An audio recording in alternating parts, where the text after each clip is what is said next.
after the day of no internet, basically. Anywho, let's get right on to it. Welcome, everyone. Bonk. All right, let me turn this off. There we go. Hello. Hi. Hope you guys are doing good today. Welcome on in. Welcome. So sorry about yesterday. If you guys were not aware, I did not stream yesterday due to the fact that two nights ago, right? The day before yesterday, then at the night, my power went out. And at the same time, for some reason, when it came back on, my internet was absolute shite. All right, it was absolute garbage. But now it's luckily after one day of just like being like pretty slow, it was just like really unstable. I could not connect. Like I literally for 2 hours tried to connect to OBS, or connect to Twitch through OBS, but it couldn't for some reason. But luckily today is a relatively pretty nice day. That being said, hope you guys are doing wonderfully today. As you can see in the title, we will be going through the Crunchyroll Anime Awards, all right? It's been over a year, I believe, last time we did this sort of thing, because I think last year they did it way earlier in the year. They did it like in January, but this time around they did it in May.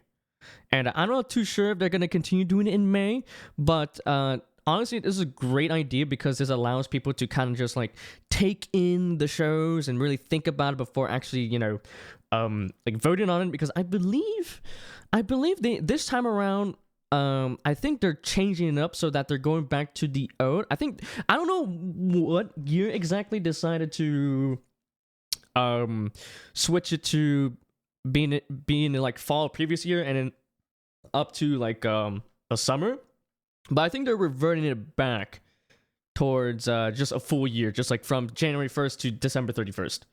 If I remember, we'll look at it later. But for now, we're just gonna be here yapping a little bit because I don't think this will take us too long.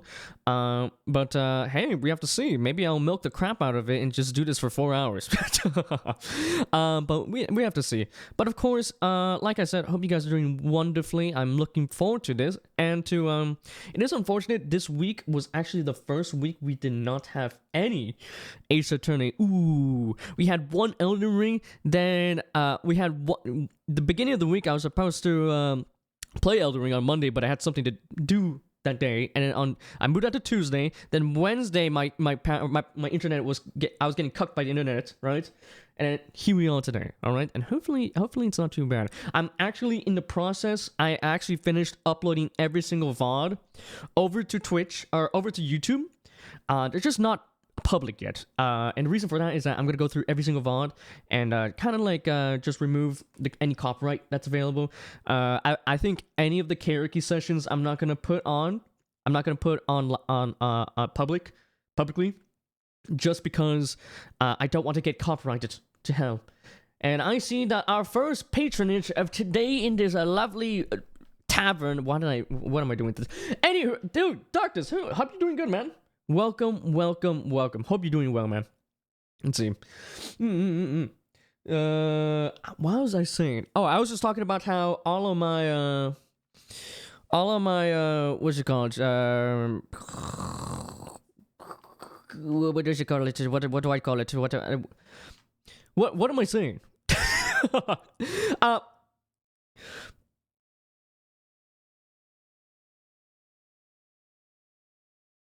Words. Come on. You got this, Terry. You got this. I got it. I moved all the Twitch VODs, all of them, over to YouTube, but they are not public yet, all right? I think I'm going to, after this stream, I'm going to put out a post being like, hey, guys, I'm preparing the YouTube side of things for, what's happening with my hair? I'm preparing the YouTube side of things so that all my VODs will be available on there rather than on Twitch, because Twitch is doing a 100-hour limit, so I have to go, I have to go throw away a bunch of them. The only ones on Twitch I'm gonna put up are the anime ones. Any seasonal anime reviews. I think I actually deleted one of them on Twitch, but it's over on YouTube. But those are the only ones I'm gonna keep on. I'm gonna only keep them on Twitch. The rest will be on YouTube. But yeah, I'm trying to set it up. I'm trying to remove all the copyrights. For the most part, luckily, YouTube has this tool where it's like, hey, yo, you got this copyright at minute 15. How about we give you a few options? We can maybe like mute it so that there's no audio during that, or maybe we just cut it, or even there's an option to like have it so that it kind of separates your voice from the audio. It sounds really bad, but it's better than nothing, right? But yeah, I have to go do that. There's like a good 20% of my videos got copyrighted, bro. It's terrible. It's so bad. Oh my god. Ugh. But yeah, hope you're doing good, Doc. Just welcome on in. Dude, the OBS blue, or wait, actually no, the blue is like so potent. Let's see, the bowl cut is slowly falling apart. Yeah, let's see. But this is how, dude, my webcam does not do it justice. There's actually texturing here, but it's just so, my camera's so bad. I need to buy, actually I have a new one that I want to set up later. It's this one. An actual mirrorless camera, guys. I know. You guys are gonna see crispy Terry Moan face cam soon, alright? I just haven't set it up yet. But do expect that very soon. Very soon. But yeah. Oh wait, actually, give me 1 second. I forgot something. But yeah, expect it very soon.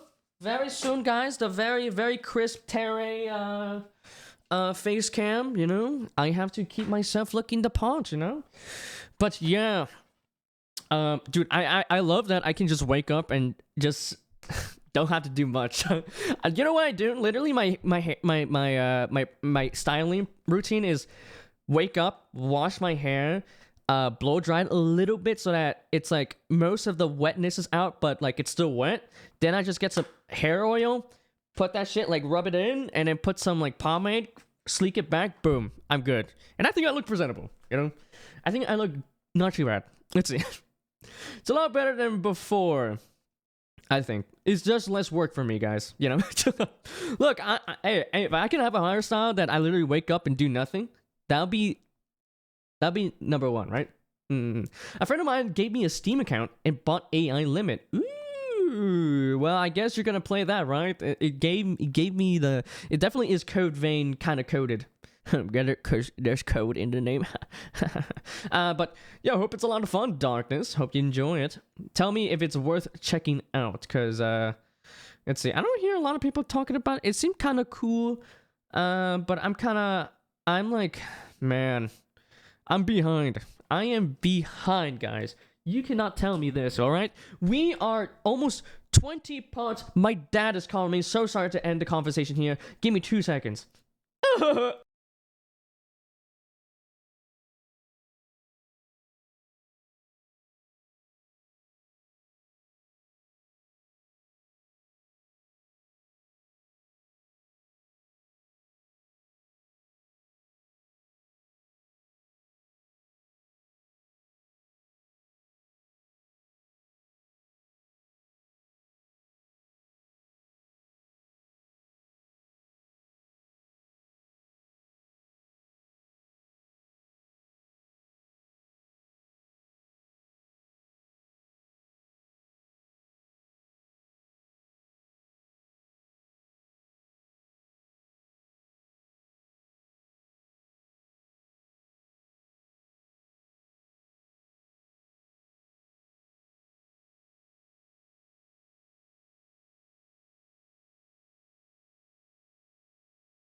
Okay, sorry about that.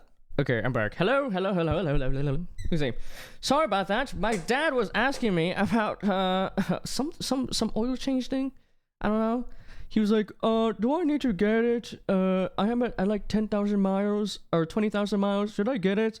And I'm like, yo, if the car says you need to get an oil change, you probably should get an oil change. And he's like, no, that's not what I'm asking. So sorry, that took like way longer than it should. Anywho, how you guys been? How you guys doing? I forgot what I was saying. Crunchy, I'll have to eat you then? Huh? Crunchy? No, I'm not a Crunchy texture, no. Crunchyroll is referring to the website, silly. Okay? If you were to take a bite out of me, it would not taste good. Let's see. You know, I personally, guys, I never eaten human flesh, but I don't think it would taste good. All right? I'm just saying, there's way better foods out there. Yo, cheesecake, pizza, burgers. You know, like there's a plethora of food items out there that's way better than me. Who's cool? I have a scythe. Nice. And then when I have a scythe, I automatically like the game. Yeah, that's true. The scythes are just, even though in real life they are impractical weapons, you know, hey, it's a video game. Who gives a fuck? They're like, hey, it's swag. I mean, hey, scythes are always swag. They are always swag. He bought the game yesterday and I've already played it for 14 hours. Damn! What, you sat there and just played it the entire day? God damn, 14 hours? Let's see, so if you like started at what? Let's say you started at 8 o'clock. 8 o'clock in the morning. That means you would have been off at 10 p.m. Did you sat, was this in one sitting or was like just in total 14 hours? Because that's a lot of time, though. Then again, you run at like 2-3 hours of sleep, bro. Which is freakish behavior. I don't know how you're functioning. That's probably why you had like 10,000 pills, because your body just like is like, please just give me some sleep, and you're like, nope. I have to play this game. I don't care. You know. I've already tried it. What, the flesh? That's concerning, doctors. Should I contact the police for this? I'm scared, guys. I'm scared. Hello? So, guys, someone monitor doctors. He has eaten the forbidden flesh. I like scythes precisely because of this. In real life, it's against the law of physics to use a scythe in battle, but in anime or games, the way they innovate in Texas, I love it, yeah. I mean, it's a video game, you know, it's fictional, you know, hey, you do whatever you want. Who cares about if it's like, if it pertains to real life, you know? The way the character moves and attack patterns are graceful and beautiful to watch. They're pretty sick. I mean, hey, I you know what, when we first started playing Dark Souls, right? Like early last year, you know, I did a scythe build from the get-go. It was real fun. It was real fun. Good times. And then, okay, so in Dark Souls 1, I did scythe. The second one I did punching build. Third one I did a halberd build. And then Sekiro is just, oh, you always have katana. And then right now we're doing the summon the sword, magic sword, and go slice. Intelligence knight build or whatever, I don't fucking know. I definitely do want to wear heavy armor down the line and be chunky. But we use magic instead of actual swords because, hey, I don't need a weapon because the weapon is me. Yo, what happens if, like, for Hudson and Micah, we down the line, we do an intelligence punching build? I don't know. I don't think there's any punching weapons that can do intelligence scaling. I don't know, but we have to see. Let's see. That's why I love Ruby. Let's see. That's that Rooster Teeth anime, right? Or like show. Did it get canceled? I don't remember. Actually, no. I think Argus said. I don't remember. I remember Shaft, Studio Shaft, the people that do Monogatari. They did an anime show. Let me see. Ruby. Japanese. Wow.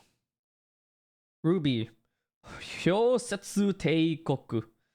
Yeah, so 12 episode one that aired almost 3 years ago. Wait, I remember this so long ago. Yeah, I wonder why. It's pretty lowly rated. 6.3. That's not very good. That's not very good. Yo, is this canon to the actual Ruby show? If you want it to be, it'll never matter but it's cute and fits a line. I see. Cool. Adaptation of the manga. There's a manga for this? It was published in 2022. This definitely was this was definitely a advertisement to the manga. It's like, hey, here's a snippet of the manga. Yo, check it out later. It's an anime, but I don't like the remake. I prefer the original Ruby in 3D. Okay, so you don't like the Shaft one. You don't like the Shaft anime. But you like the original version by Rooster Teeth. Okay. So you prefer the show rather than anime. Okay. I won't deny that the drawings are beautiful. The problem was that they changed the story. So it's a remake, yeah. So you didn't like the retelling of you didn't like their version of the story. You like the original version. Well, hey, it is what it is, darkness. It is what it is. How many seasons of that show have? How many seasons? How many seasons does the original Ruby have? Like 6? I know it was pretty long. Let me see.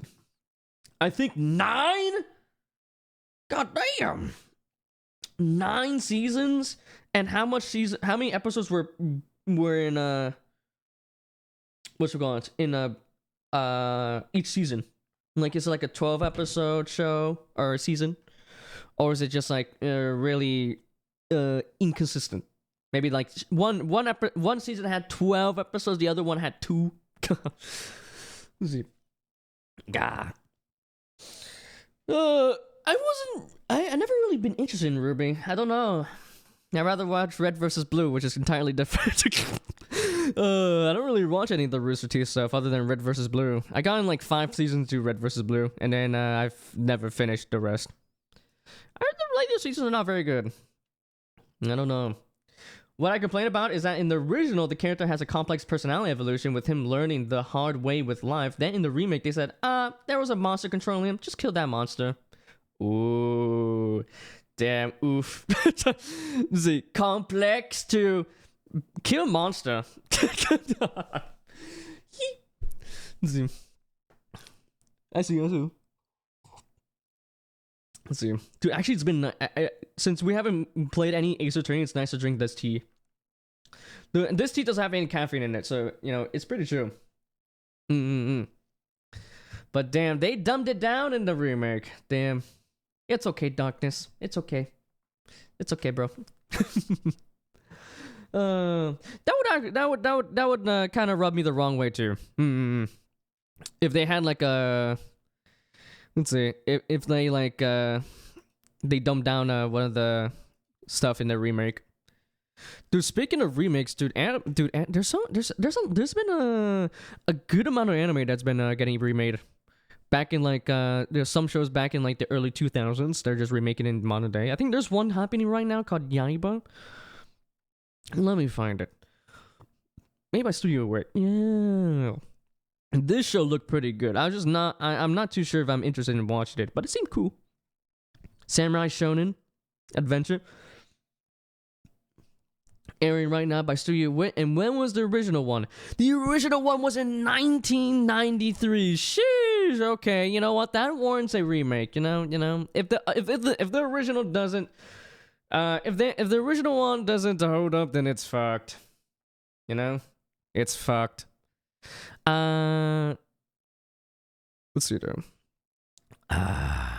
There's a good amount of anime. Ooh, yeah.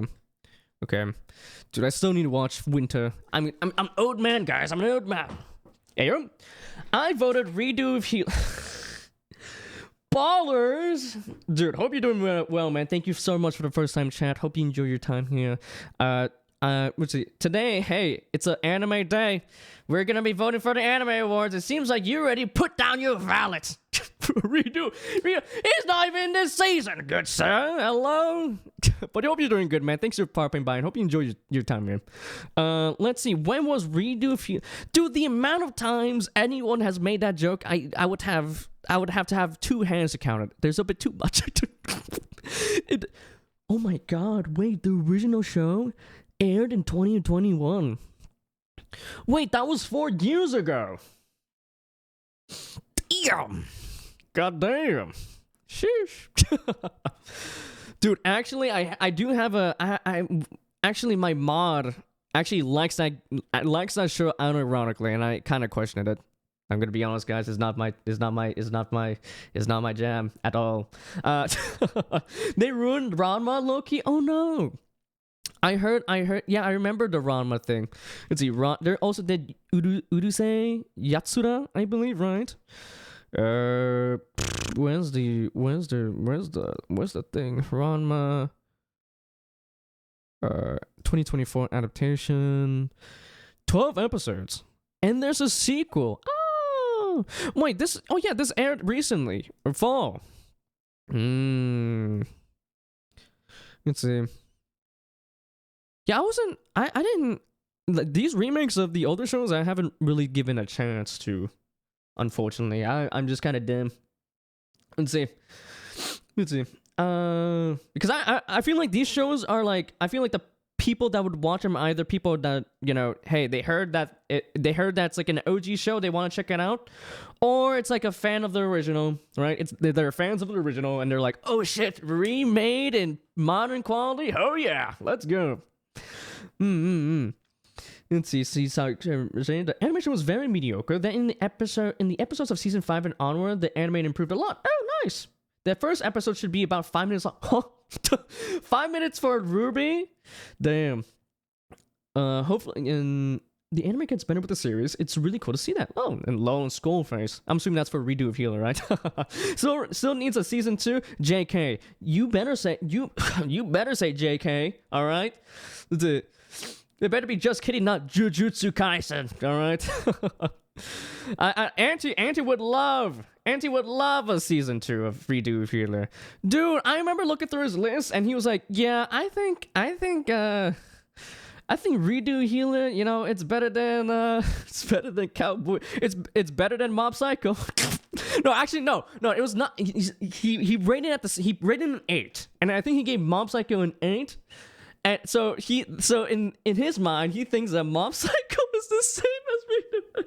It was so funny. I love it when I see lists like that where it's just incomprehensible to me. I'm like, what? Hey, power to you. You know, anyone likes what shows they want. It's just funny in my mind because I definitely prefer Mob Psycho than Redo. I actually never watched Redo. I watched episode 1, and I don't even call it a watch. I skimmed it through, being like, "Is it really worth it?" And it's just, I was like, "I'm good. I'd rather just watch something else at the moment." Also ruined Spice Novel. Oh, really? I never watched the original Spice Novel, but I did watch the remake, and I really enjoyed it. I think Kevin Penkin, for his OST, his music, whatever, his composing stuff, it was really good, and I liked it. It's pretty chill. It was very good vibes. Let me see the alternate version. Let me find it again. Erukami. Dude, I can't wait for the second season. And I'm surprised that Passion, they used to be like the ecchi. They used to be like the interspecies reviewers, you know, all that jazz, but they're kind of branching out to like non-ecchi stuff. That's crazy. Then again, I think they're still doing ecchi stuff. Like, I think they're still doing, what is this called? Oh yeah, this show, Change Soldier. I heard the first season was not very good. I'm not really into ecchi stuff, so I wouldn't really know. Damn, I'm gonna have to watch it again now. I feel like it. Dude, you should. Hey, it's time for that Ruby binge. All right, do it again. Speaking of this anime, I want to watch it again. It's my favorite anime, but I'll never get close to the remake. Ooh, low-key, they should focus on making new stuff. I don't want anime to be Disney. That's yeah, I get you. Yeah, Disney just loves, like, they see a successful IP, and then they just milk the crap out of it. And I actually learned, guys, I learned this in business class, but it was a prime example of like just like it was like an example where it's like businesses that don't really innovate, but they still make a lot of money.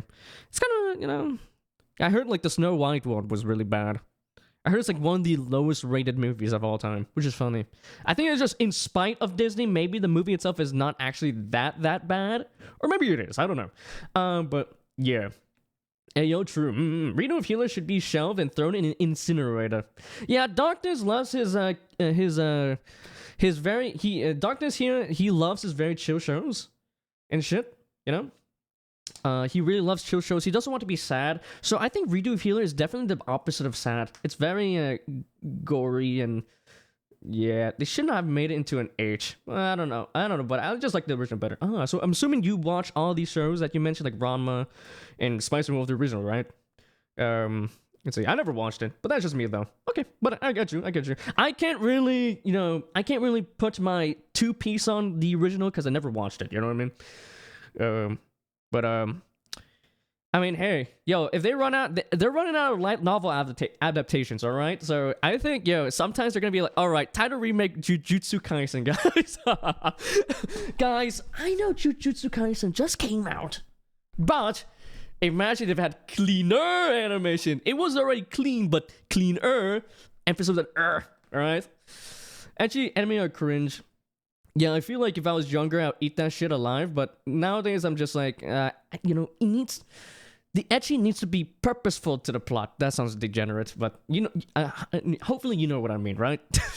So bad. It needs to like, you know, but I hope you know what I mean. Yeah, okay, good, nice. What's your favorite? Skull. Don't give me the skull emoji, bro. Come on, no. Okay, but what's your favorite anime? My favorite anime. It's like off the top of my head, I would list stuff like Violet Evergarden.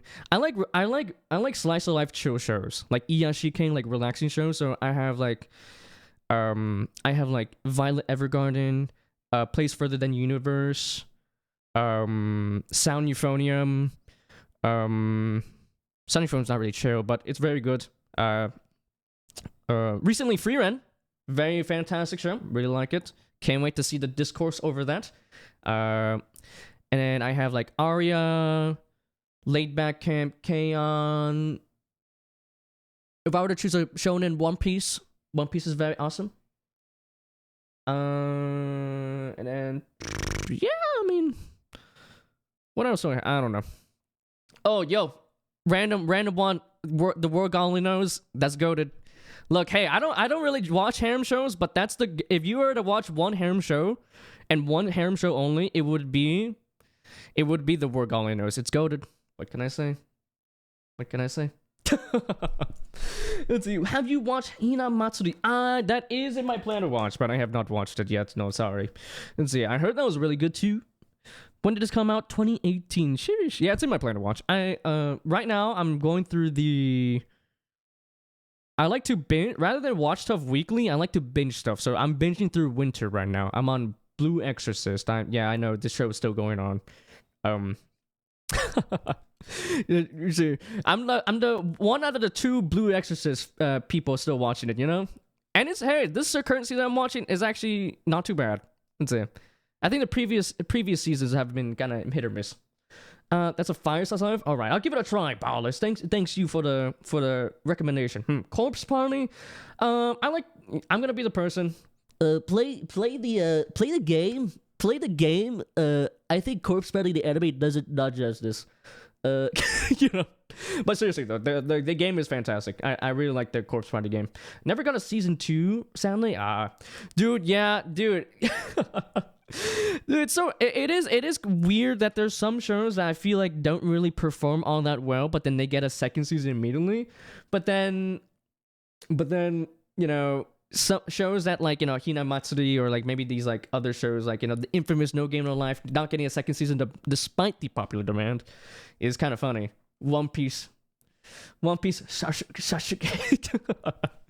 Yeah, One Piece is It is very long, and I think the anime pacing is really out of whack, but I think you are rewarded with a very, very fantastic cast of characters, great world building. I love it a lot. And I'm gonna cry my eyes out when it ends. When I'm 70 years old. Rest is good. Nice. And when we have One Piece 2, oh, you're looking forward to after they're gonna do the Naruto to the Boruto, right? Instead of One Piece, it's gonna be Two Piece, featuring son of Luffy, Doofy, and his adventures with Lami and Lolo, you know, and you know, it'd be crazy for real, yes sir, yes sir, yes sir, indeed, yeah. But I mean, at the end of the day, anime is anime.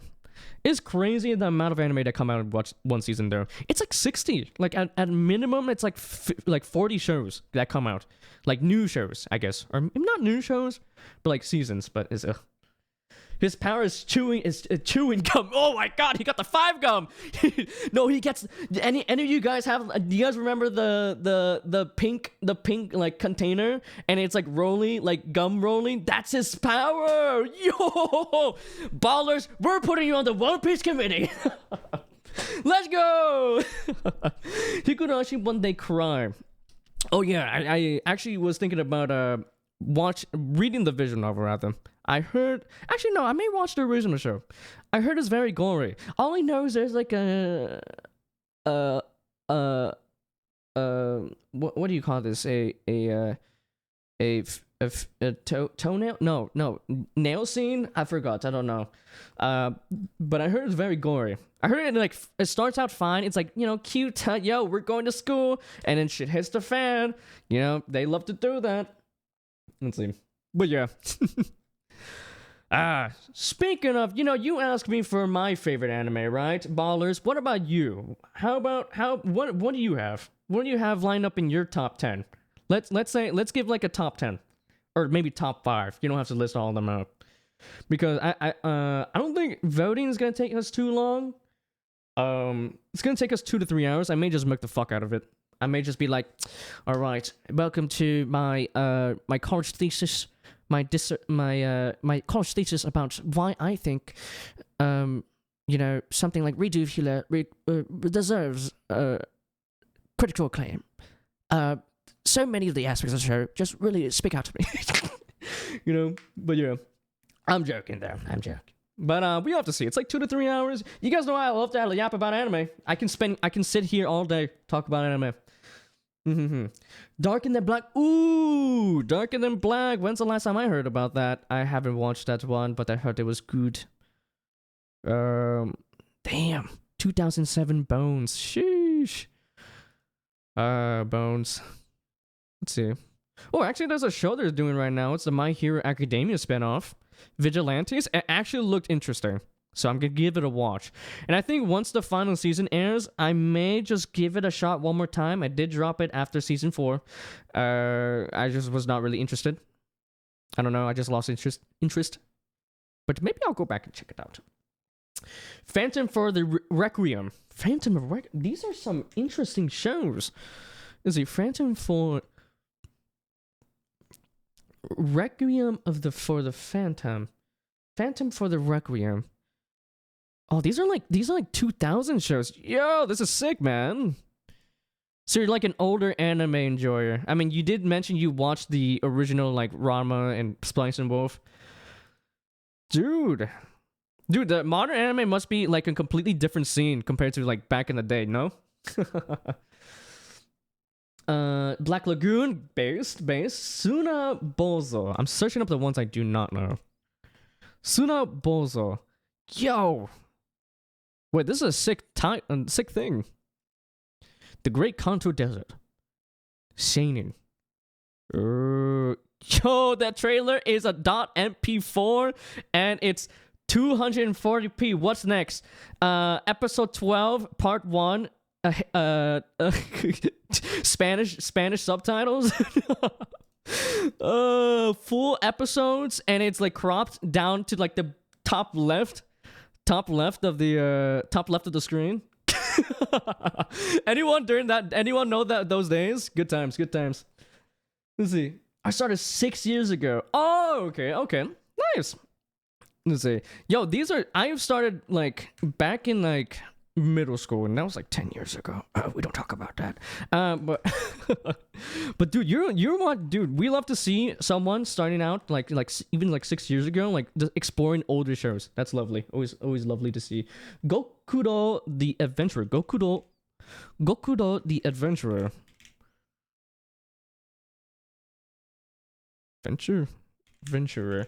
And did you say Serial Experiments Lane? Ooh, that one's pretty good. I like that the stuff they deal with in the show still pertains to right now. It's a timeless show. And then it has the banging opening, bum bum bum bum bum bum bum ba-da-dum. Dude, I heard it got popular on TikTok. I'm scared when people are like, "Hey, it's that TikTok song," and I'm like, "No, it's from experience. It's from Serial Experiments Lane, but sure." Sure, yeah, okay, am I that old? Phantom of Workham is that one where the guy plays the piano? No. I don't think they play the piano because I'm looking at the picture. The girl has a gun. Like, is she gonna go play Mary Had a Little Lamb on the piano with the gun? They got popular. I heard it was a TikTok song, or some people have been playing it on TikTok. Yeah, it's pew pew. No, this is the one. Whereas there's a journalist where he goes into no area, gets his memory erased, and becomes a mercenary. Bare bone. It's way more deep than that for real. Okay, dude, these are some interesting shows. Wow. What the heck is B Train? What studio was this? Established in 1997. What was their last show? They made Halo their anime? They made Batman? Oh my god. Holy crap. Holy but Jesus. Let's see. Their last show was 2011. It was a show called Hyogemono. And it was a 39 episode show. What is Hyogemono? Damn, it's pretty highly rated too. It's like an 8. Yo, this studio actually made like consistent, a decent amount of bangers. Yeah, it's Pew Pew. They erase his memories because he managed to survive. Yeah, that makes sense. You know what? They don't want them to remember what he just, remember. There's an anime where the guy is like a musician and the music gives powers to a woman who fights for him. The music gives power to a woman who fights for him. Huh. Let's see. When he plays the piano, he gives powers to his allies. Meanwhile, when I play the piano, my ears bleed. What does that mean? I don't know. For the 3 days to the session, I forgot the name of the anime. I don't think I know either. Then he saw in that area, so they thought he'd be a good assassin. She would have had her memories erased. Okay, dude, this seems interesting. Organized crime. Mild nudity. Oh, I can't watch this show. In front of my salad. Dude, it's crazy to see some of these shows like not have like the 24 episode or 12 episode ones. It's just a random number because they just did it weekly. Good times. I think definitely though nowadays shows can't be weekly anymore, man. They have to be seasonal. Unfortunately, actually I think I like it seasonal because it helps maintain like a good pace, But yeah, back in the day, they just shout out episodes like it was nothing. Dude, but I don't know. Tactop Destiny. That show. Yeah, I heard that was a gacha. I heard the anime was a full-on advertisement for the gacha that got shut down.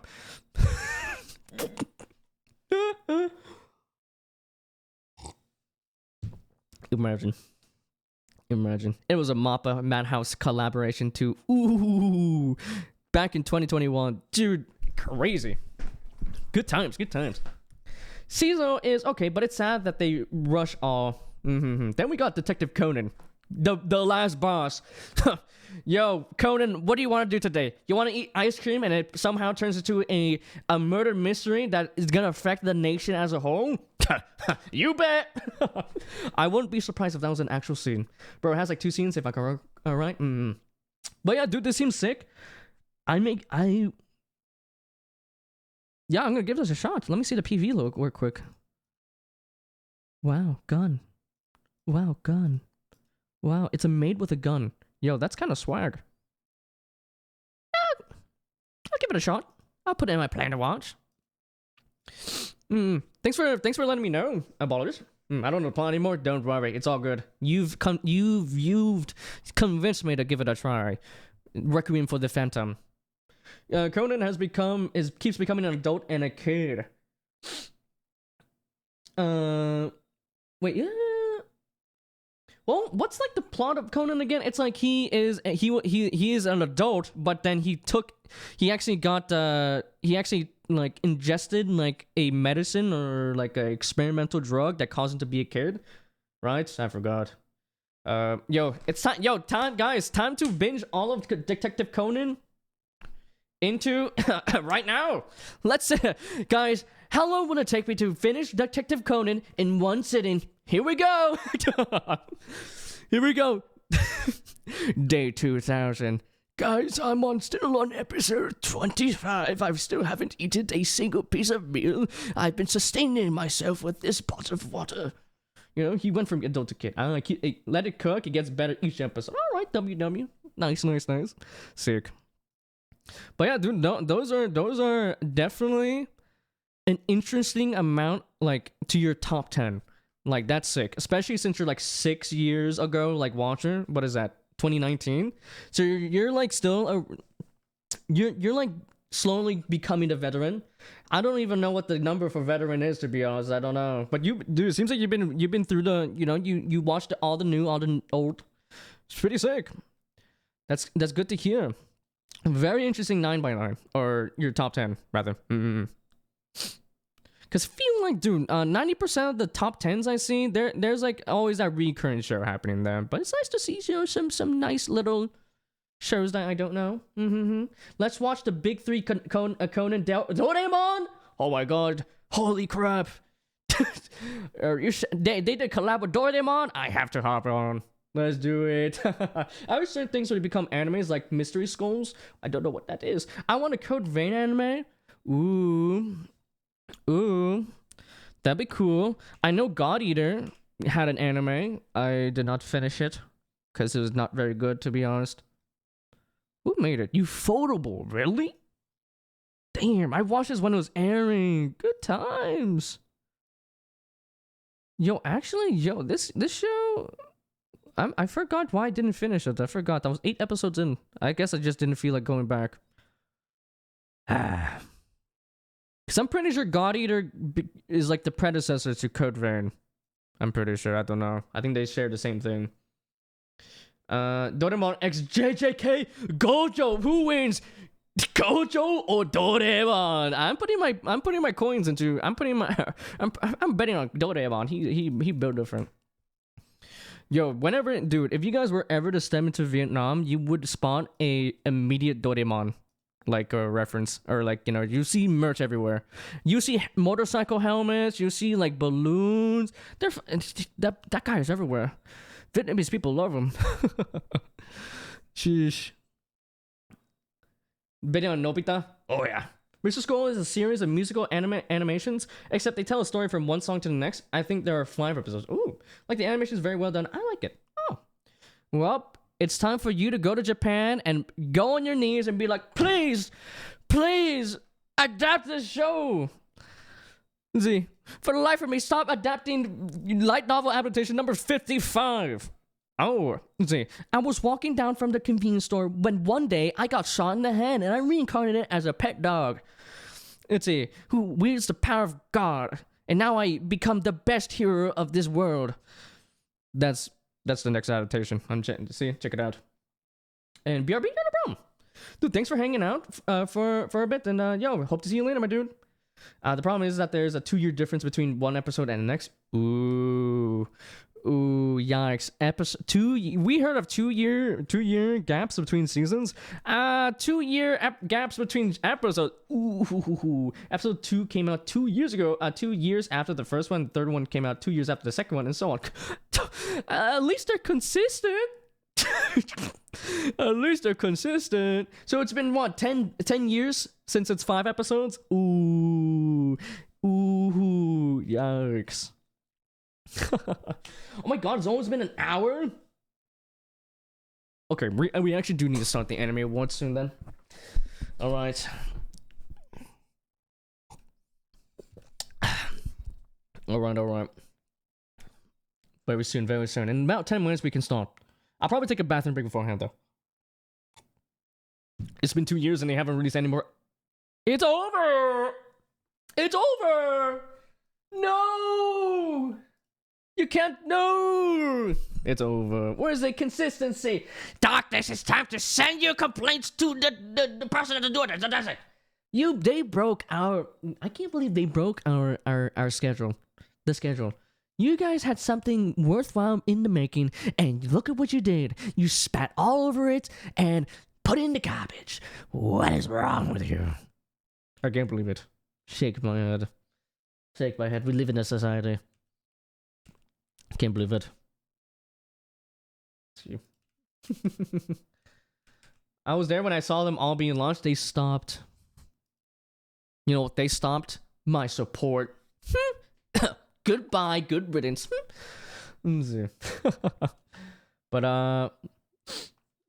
that's sick. No, that's sick. Very, very nice. Let's see, mystery scrolls. Let me see real quick. Scrolls. Musical scores.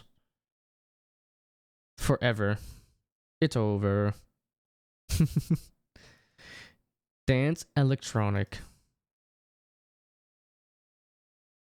Oh my god, there's lo-fi. Wow. I researched it until it releases, and I researched it until it's released, and I haven't seen it. It's over.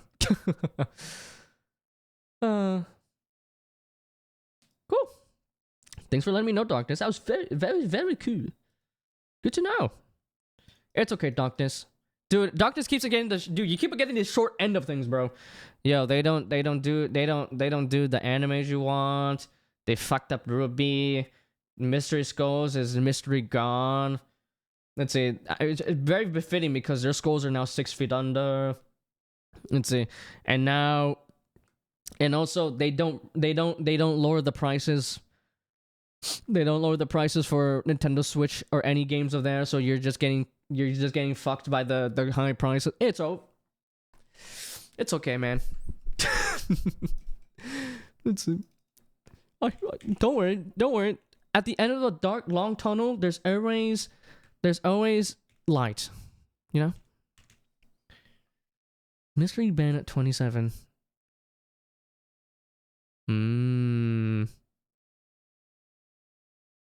Oh. I see. Alright, yeah, Mystery Skull animated Hellbent. The Future. And then he went to a deadbeat goes to Japan. Oh, it's over. It's over. Oh, what's this? They released one 7 months ago. It's an MV. Oh, looks cute. Let's see. Cool. Last episode was 4 years ago. There's actually 4 episodes. No. All right. So that MV was not the animated one. Okay. Yeah, that makes sense. Seems like it was like an original song for them. No, actually, no. They said Mystery Skulls and then it was MV. Whatever. Cool.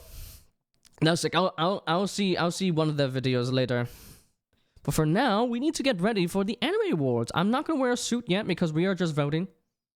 All right, but just do expect me to be in some formal attire when the Anime Awards come out. All right, guys. I'm pretty sure this Anime Awards could be very contentious. I heard a lot of people complaining about the selections of the shows, which I'm very concerned about, because I'm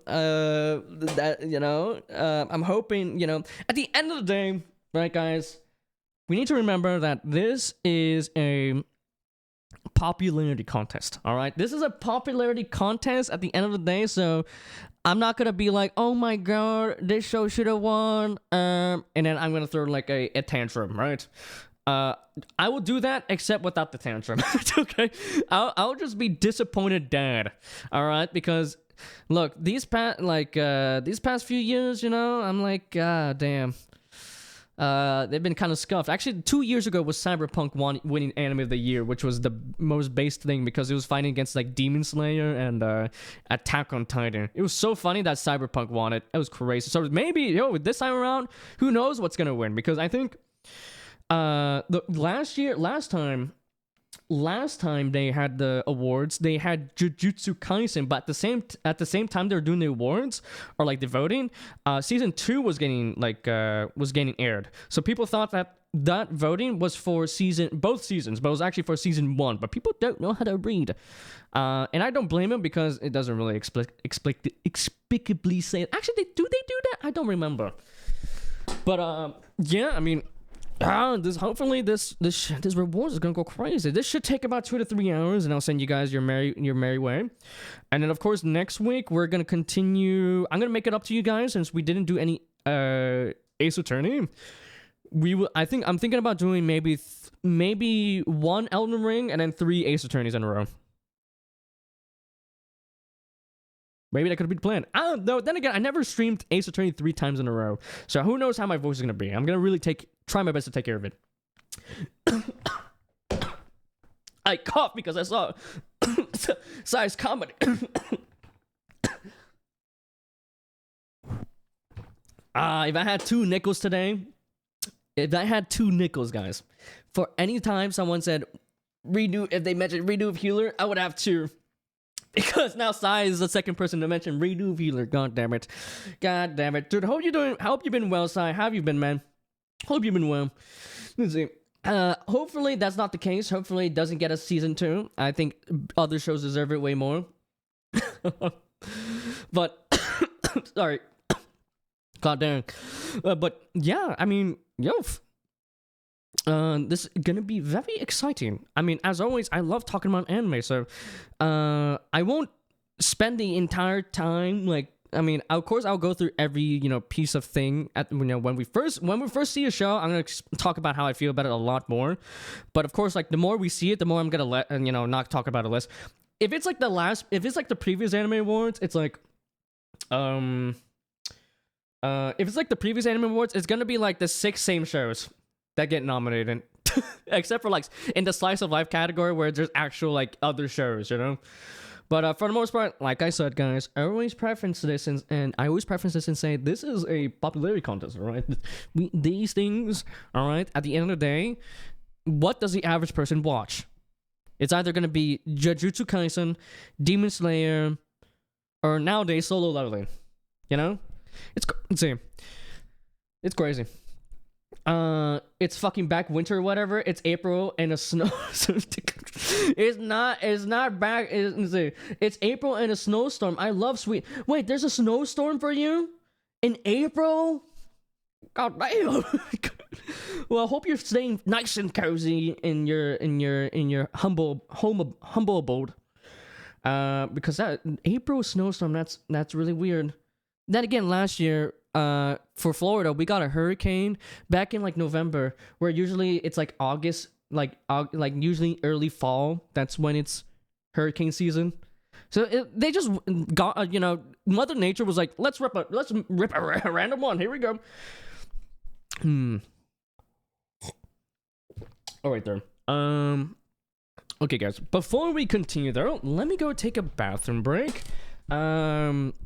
Real quick, I'm just gonna go ahead and like I said, go to the bathroom, and then we'll get right into it. This should take us a few hours, depending on how I feel about some of these shows. And let's hope to see whether or not I get a lot of these right, because depending on how many I get wrong, it will be the amount of shots I have to take. So hope you guys look forward to that whenever that happens. Before I go, let me see. Did I miss any comments? No. Oh, too many losing heroines should win all the awards. Let's see. Yeah, I mean, losing heroines. A banger show last year. Very good. I'm assuming you watched it, right? I'm assuming, is it one of your top 10 shows of all time, Si? Let's see. Anywho, I'll be 20 tomorrow. Oh my god, I got nothing going for myself. Oh my god. Happy birthday, man. Or happy early birthday. You say you got nothing going for myself. Hey, that means you're a blank slate. Or you're a blank slate. That means you have so many opportunities in front of you. You can do whatever you want, right? Don't worry, bro. You're gonna find something that you're gonna be passionate about. Don't worry.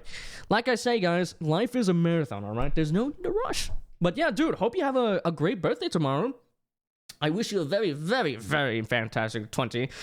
Welcome to the 20s very soon, Simon. And hope you enjoy your time there. Anywho, guys, I'm gonna go to the bathroom real quick. It's gonna be real quick, and then we're gonna jump straight into the anime awards, alright? I hope you guys are looking forward to it, and yeah, let's get right into it. But first, like I said, I have to go to the bathroom, so you guys have to go, but if not, just, chill out, vibe for a little bit. It's gonna take me like 30 seconds to like a minute. It's gonna take me like a minute or so. So yeah, just take this time to, maybe get up your chair, stretch a little bit, look at the sun. I don't know, or maybe you're like, I don't know, like at night, then look at the moon. I don't know. But yeah, anyway, I'm gonna go right now, okay? Be right back. I'm gonna go eat, baby. No problem. Dude, hope you have a good meal, and hope to see you later. But like I said, guys, gotta go to the bathroom. All right, be right back. Let's see, bonk.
Okay, I'm back. Hello. Sorry about that. Hope it was too long. Welcome back, everyone. And see, happy birthday. Yippee. Let's see, welcome back, ballers. Welcome back. Force yourself to go to the bathroom. Hey, I wanted to go to the bathroom because I didn't want to piss myself midway through the anime awards, all right? Hey, this could take us a while, so, sit back, relax, enjoy the ride, guys. That being said, to Pixel. Hey, Pixel. Oh my god, Pixel. Let's see. Pixel! Do hope you've been well. Let's see. Hello. What's up, man? What's up? Guys, Pixel is a streamer. If you guys don't know, shout out to them. Let's see. They were playing Jump King last time. So yeah. If you guys want to check out the cool, nice little robot VTuber friend of mine, check them out. But yeah. Hi, Pixel. Hope you've been well. I meant everyone else. Oh, my bad, ballers. Yo, man, I am dumb. I got the dumb award on my shoulder. My bad. But yeah, give them a check. Check them out if you want to see a cool VTuber.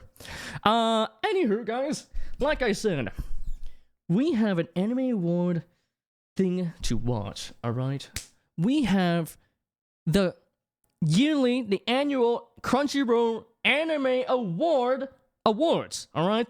The one and only anime awards hosted by Crunchyroll, one of the most popular streaming service of the moment, right? I mean, I think it's the most popular, right? Crunchyroll. Yeah, Crunchyroll likes to do these anime awards every year to see what is the best of the best that came out last year. And I gotta say, overall, with 2024, if I remember correctly, I think it was a pretty darn good year. There's a lot of great hits like Free Ren, Dungeon Meshi, Apothecary Diaries, Losing Heroines, Orb, Pluto. Wait, Orb was this year. Fuck. Or it finished this year. Fuck. Don. There's a lot of banging shows that came out last year, and I'm looking forward to see what all the judges picked for the nominees. Because if you guys do not know, the process is that they have like a bunch of judges choose the 6 shows that are in the nominees for each like the best categories, and then we as an audience vote. And at like a month later, I think like late May is when they do the awards right now, which is different from last year because last year they did it in January and then they did it in March. Like they did the voting in January, award at March. So I think they're doing this because I think they're potentially maybe changing up the format of like what shows to be included, because so far these past few years has been pretty weird. They like include the fall of like the previous year and then like the first 3 seasons of like last year usually, but I think they're maybe changing it up because there's been they changed the schedule here and there, so we have to see how it we have to see what's up. Doing great. Just had another rather well interview for my job experience yesterday. Ooh, which could potentially lead me to a new job in the future. Yo, that's freaking, dude, that's wonderful, man. Dude, hope you get that new job so you can get that big bucks and buy a burger. Yes. But yeah, dude, hope you get that job, and good luck. You got this. Pixel.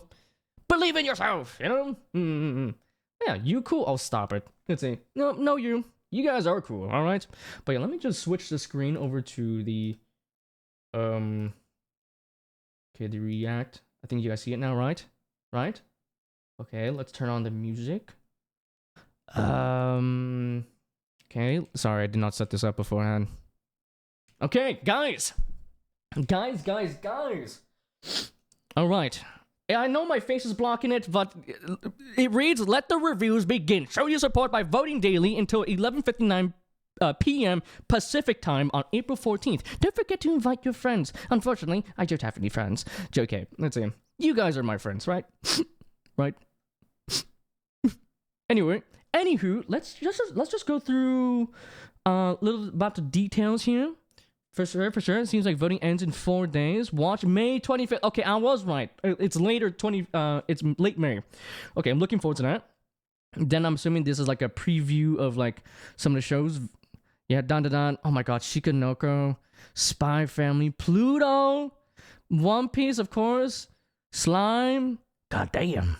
And then we have the judges, the same as last year, Sally Amaki and Joan Kabira. And then the talent. I think it's it talents. Let's see if I know any of them. She's like the Olympics person. Oh, these are the Stranger Things people. Gigok! No way. Oh my god, Mr. Garnt is here. Iron Mouse. Okay, cool. I don't know any of these other people. Sally, I know Sally. And Tim Liu, I know him. He's he does stuff for Crunchyroll. And dude, these are cool lists. I was not expecting. I think Gart maybe mentioned it before, but I was not expecting him to be here.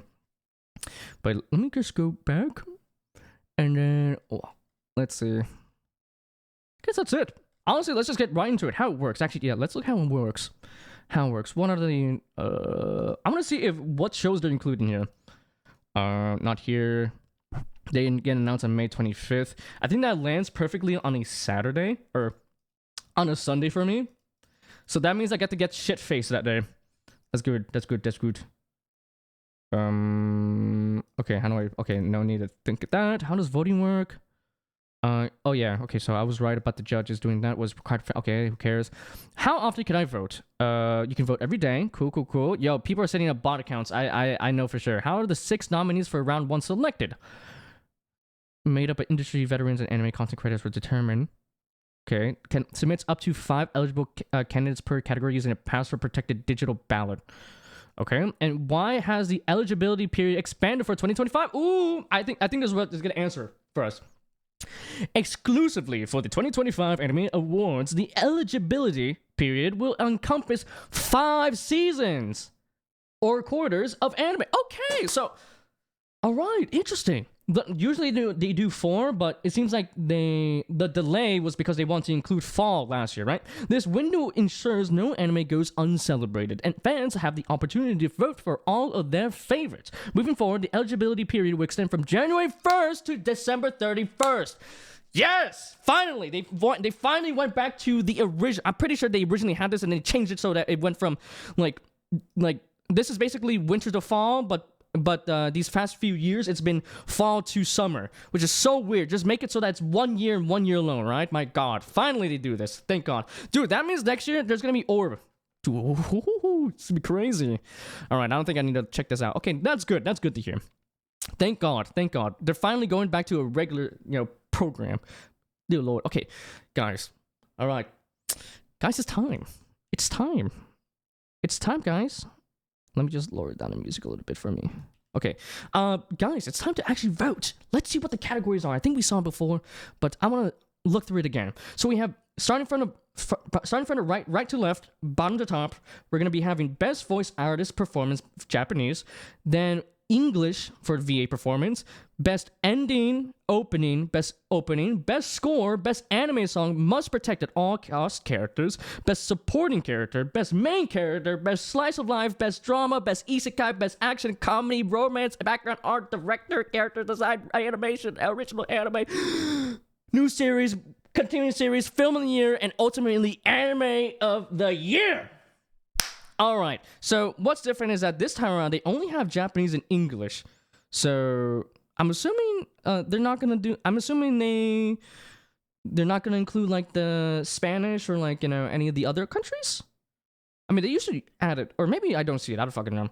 But yeah, we're going to start from, of course, the very bottom and go all the way up into the anime of the year, of course, right? We have to end it off on a bang. Hello. We have to, you know, we have to discuss all this stuff. So...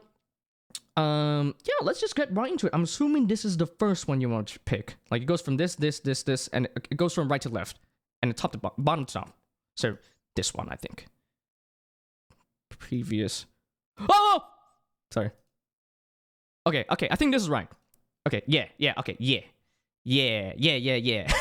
Okay, we're gonna start with best voice artist performance Japanese. Speaking of One Piece, because of the break, I have ended up restarting it about a half a month ago. Have so far made it back to Thriller Bark. Oh shit, dude! Hope you're enjoying it. Are you watching like the One Piece version of One Piece? That's like the edited version, so that it like kind of like trims down the watch time you have to do. Because, I mean, unfortunately, it's been plagued.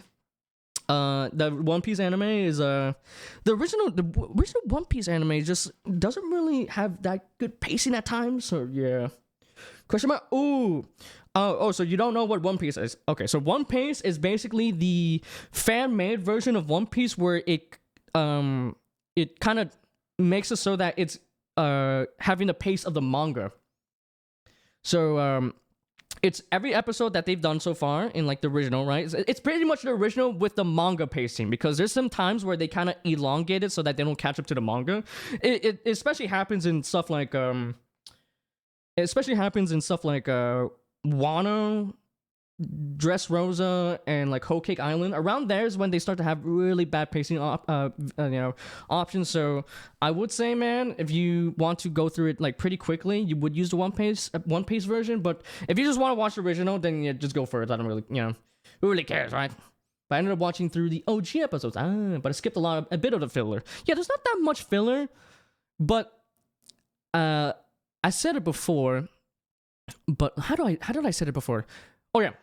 Best way I would describe filler in One Piece is that the filler is like, it's not like separate from the main content, it's like baked into the story itself. So like there's like moments where like they're punching each other, but the punch lasts like 5 minutes for some reason.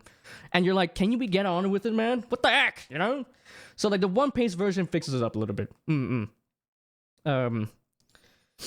But yeah, I mean, it is what it is. It's up to you though. You can search it up online if you want to check it out or not. It's called One Piece. But yeah. What was I on again though? I forgot. Like Long Ring Longland, Mountain Goat. Random is stolen by the fan. I think the only one I watched here there was Long Ring Longland. Yeah, I didn't skip that story with that Millennium Dragon though, because it ended up with Reverse Mountain. Yeah. You see, I never really watched that filler, so I wouldn't know. But yeah, I hope you're enjoying One Piece, though. Hope you're enjoying it. Like I said, though, I would recommend checking out the One Piece version if you want to go through it a bit faster, or you have like a problem with the pacing. But yeah, just check it out if you want to. But if you want to just watch through the original show, then no, go ahead. Let's see. I know some people just can't go through the original show though, and I understand. It is what it is. But okay, guys, best voice artist performance Japanese. All right, you guys know me. I mean, for me personally, I do watch my stuff usually via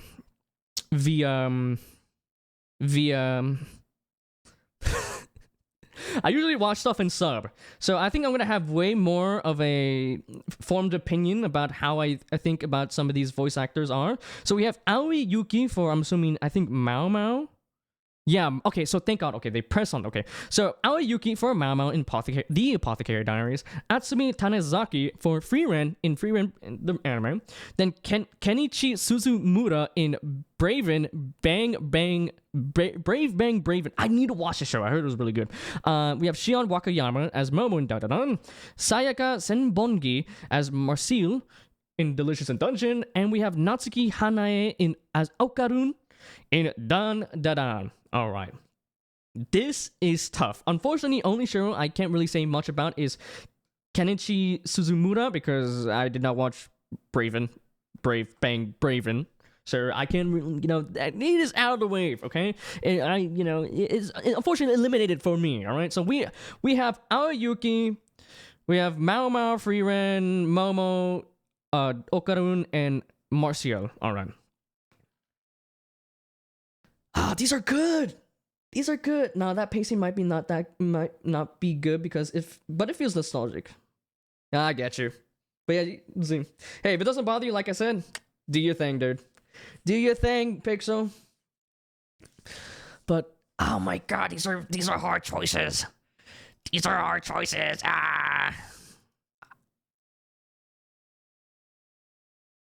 Ooh, okay. Seems like there's some definitely. I mean, Momo was great. I love Momo and Okarun's voice actors went beyond.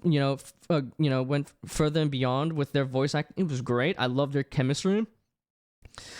Marcia was really also good too. I like when there's so many silly moments with the no, we just started with the first one and I'm already like stuck.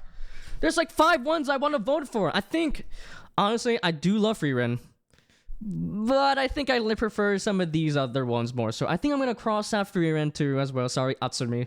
Right? Sorry, Atsumi. You did a fantastic job, but I think I prefer these 4 at the moment. Dude. Momo was great. I think what really made Apothecary Diaries so good is because of Momo.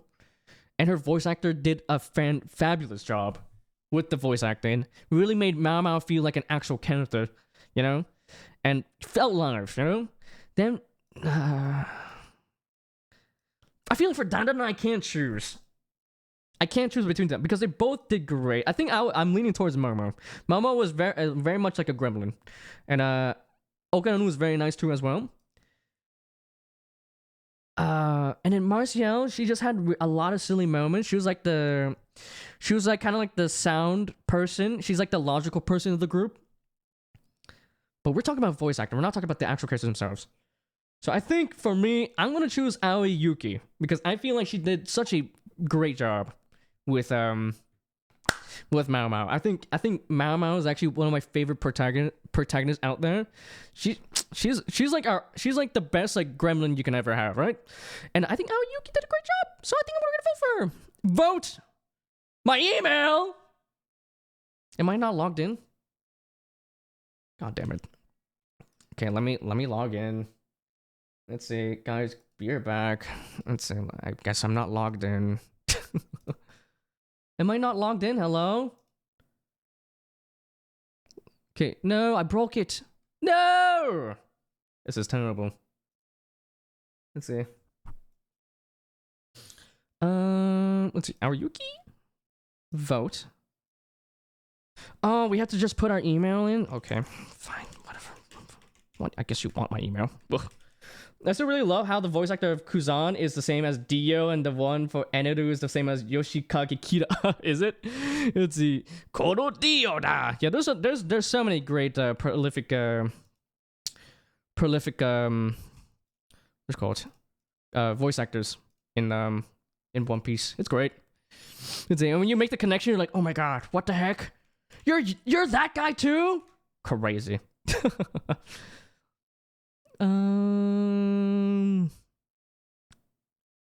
Okay. Sorry, I'm just there you are. Okay. I thought if you logged in, you should be fine, but I guess submit. Vote. There we are. Okay, voted. Good. Okay, let's go back. My bad, guys. All right. Let me turn on the music again. Okay. Okay. Sorry. Let me see. Let me see. Okay, so we have first one, Aoyuki for the Japanese side of VA. And that being said, though, next one, I'm gonna be honest, I don't really watch too much English, but we're gonna be looking at the best voice artist performance for English. And we have AJ Beckles as Okarun, Alex Lee, my goat, as Sung Jinwoo, Jesse James Grell as Armin. Ooh, interesting for Armin. Specifically Armin, not Aaron, I guess. Interesting. And then we have Mallory Rodak as Freeran, Sarah Nato Chenny as Alia, and we have Sung Won Cho as Senshi. Oh my god. Okay. Ooh. So the only ones I really know here, I said, I don't watch English dub, unfortunately. I heard it's been getting really great these days. I just prefer sub. I don't know. Let's see. I just prefer sub for the most part. But when I do watch dub nowadays, right? It's been very great. I think the quality of voice acting for the English side of things has increased over the years exponentially, right? But for me, the only two people I really recognize is Alexi and Sung Won Cho. And man, this is tough because I love Senshi. I think Senshi is my favorite character in Delicious in Dungeon. But Alex Lee, though, and Sung Jinwoo, he did a pretty good job. I heard that he coughed up blood at one session because he's screaming so hard. But Sung Won Cho Senshi was great. When he said bread, it hit me in the soul. It hit me in the soul.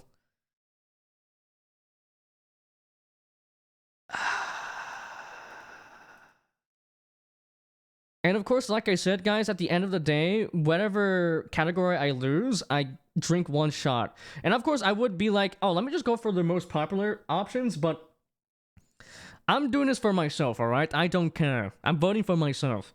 So I think, oh man, this is close, but I think someone Cho Senshi, he was great. Oh, but Alex Lee, oh. I think I listened more to Senshi's English dub more than Sung Jinwoo's, unfortunately. So I'm sorry, Alex. He I'm sorry, bro. I'm gonna have to give it to Mr. Senshi here, Mr. Sung Won Cho, Pro ZD himself. Let's go, voted, boom. There we go. Second one. Next, of course, like I said, these were the only two options. And like I said, I can't really vote on this wholeheartedly because I don't really listen to English dub. So I'm sorry if I can't really give more information other than that. But next one, guys, is next. What? Oh wait, we're going backwards. Oh, I guess I went the wrong. Oh, okay, that is so weird. Wait, are you telling me that they want you to do Anime Universe and then go down the line? That's weird, man. No, you have to build up the suspense. You have to do it. All right, the best ending sequence. All right. Oh, I forgot to read this stuff. Similar to an opening, an unforgettable ending sequence pairs design and music to delight and surprise. Often a place where the art style can be taken in entirely new directions. Great ending sequence lets viewers catch their breath and enjoy small moments with a character. All right. Okay. Great description. All right. So we have Ranma half. Ranma half Anta Nante.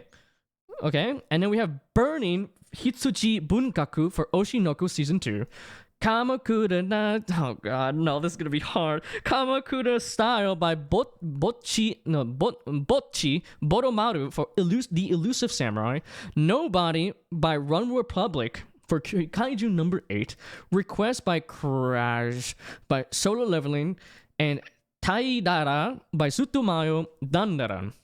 Alright. Now, to cross out the ones that are not in contention at all, right before we actually start discussing it. I have not listened to the Rama half one. It is what it is, It is what it is.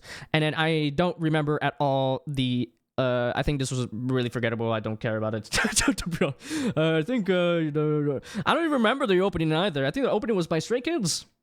Usually with webtoon or manhwa adaptations, they always have like a K-pop group on it, and usually it's been Solo Leveling or it's been Stray Kids.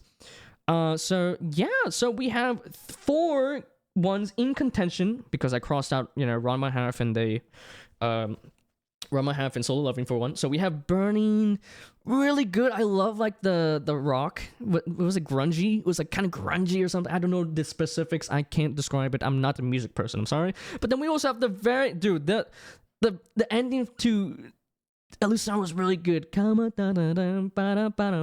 Oh, and then Nobody was pretty good too. I played it a bunch too as well. It's very nice. And then Tight Dada. I love Zutomaru. And this was really a banger. But I'm gonna be honest, guys. It's really for me only up to 2 right now. So look, I love Zutomaru. I do listen to her music a lot. It's just that I think this is not one of her best songs. I think this was a good song, but it's not one of her best. I think I prefer some other ones. And then Nobody, good song. The visuals are like alright though. Actually, no, the visuals are cute. It was like a nice, like kind of like chill back slice of life kind of vibe to the ending.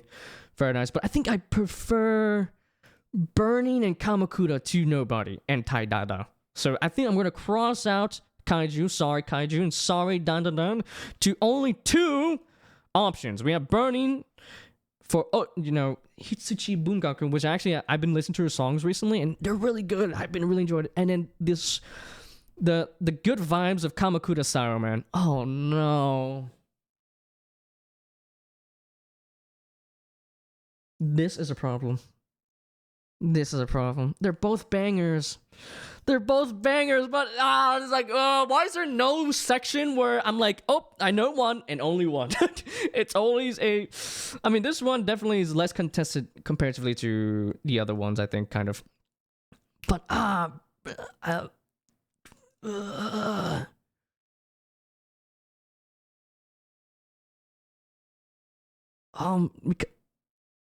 because like I love the song so much for this one.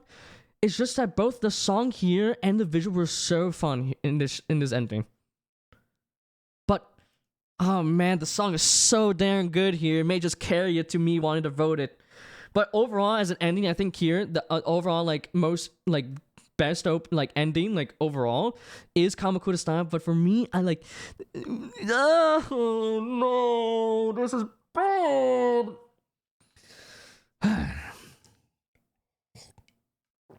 This is bad. This is terrible. I hate this. I hate this. I hate this so much. I hate this so much. I don't know what to choose. Burning or Kamakura. Oh, whoa. Ah, my God. This is terrible. See, I don't watch too many animes. It's all good. I'm sure they're gonna mention Losing Herons at one point. I'm sure. It was decently popular. Sai. Also, welcome on in. Stop that damn lurk. Unlurk. There you go. That's how you unlurk yourself, Sai. Welcome back, man. I'm just determining which of these I want to list. Or you know what? How about we go ahead and listen to them? We have to, right? We can't just go off of our minds. We're gonna decide, guys. Real quick. Just bring it up real quick. Let me find the Hitsuji. Okay, so we have Burning by Hitsuji Bunkaku. Of course, in the VOD. Okay, you guys just heard that. My bad. I'm about to mute this on the VOD. Kamakura style ending. Okay. Let's all watch it together, guys. Let's determine which one is better. Because right now I'm kind of leaning towards Bunkaku. Hitsuchi Bunkaku. Okay, react. There we are. Okay. Let's. And then next one we have is Kamakura style. That one was really good. That was really good. But I think if I remember correctly, the visual style of the ending for Elusive Samurai is actually crazy. I actually really liked it. I think the best part about Elusive Samurai is the amount of like animation styles incorporated in the show. It was really good. The story is like all right, but the animation was like on top of it, on top of things. It's good. All right. Okay, so not gonna lie, after those listens just now, I think I'm gonna vote Burning. I think I like Burning overall more. Let's see. Actually, no. Overall, I think like Kamakura was really good. But Burning, man, it's so. I love this song so much right now. It's so good. It's my type of vibe. Lurker, get you no problem, dude. Thanks for the lurk. Hope to see you later, Sai. Hope to see. Take care, man. Hope to see you later. Enjoy the lurk. All right, though. But now we're on to best opening, which is bad because there's a lot of good openings. Wait a minute. Oh, whoa! Wait, I just realized there's no free rent mentioned here. No Haru? No, wait, not Haru. Anytime, anywhere? No Millet? Oh my god! Actually, I would have voted for that if that was included in the best ending. That is crazy. They didn't. No mention of it. Hello? Wow. Please mention Haru. If Haru is in the best opening, I'm instantly voting for it.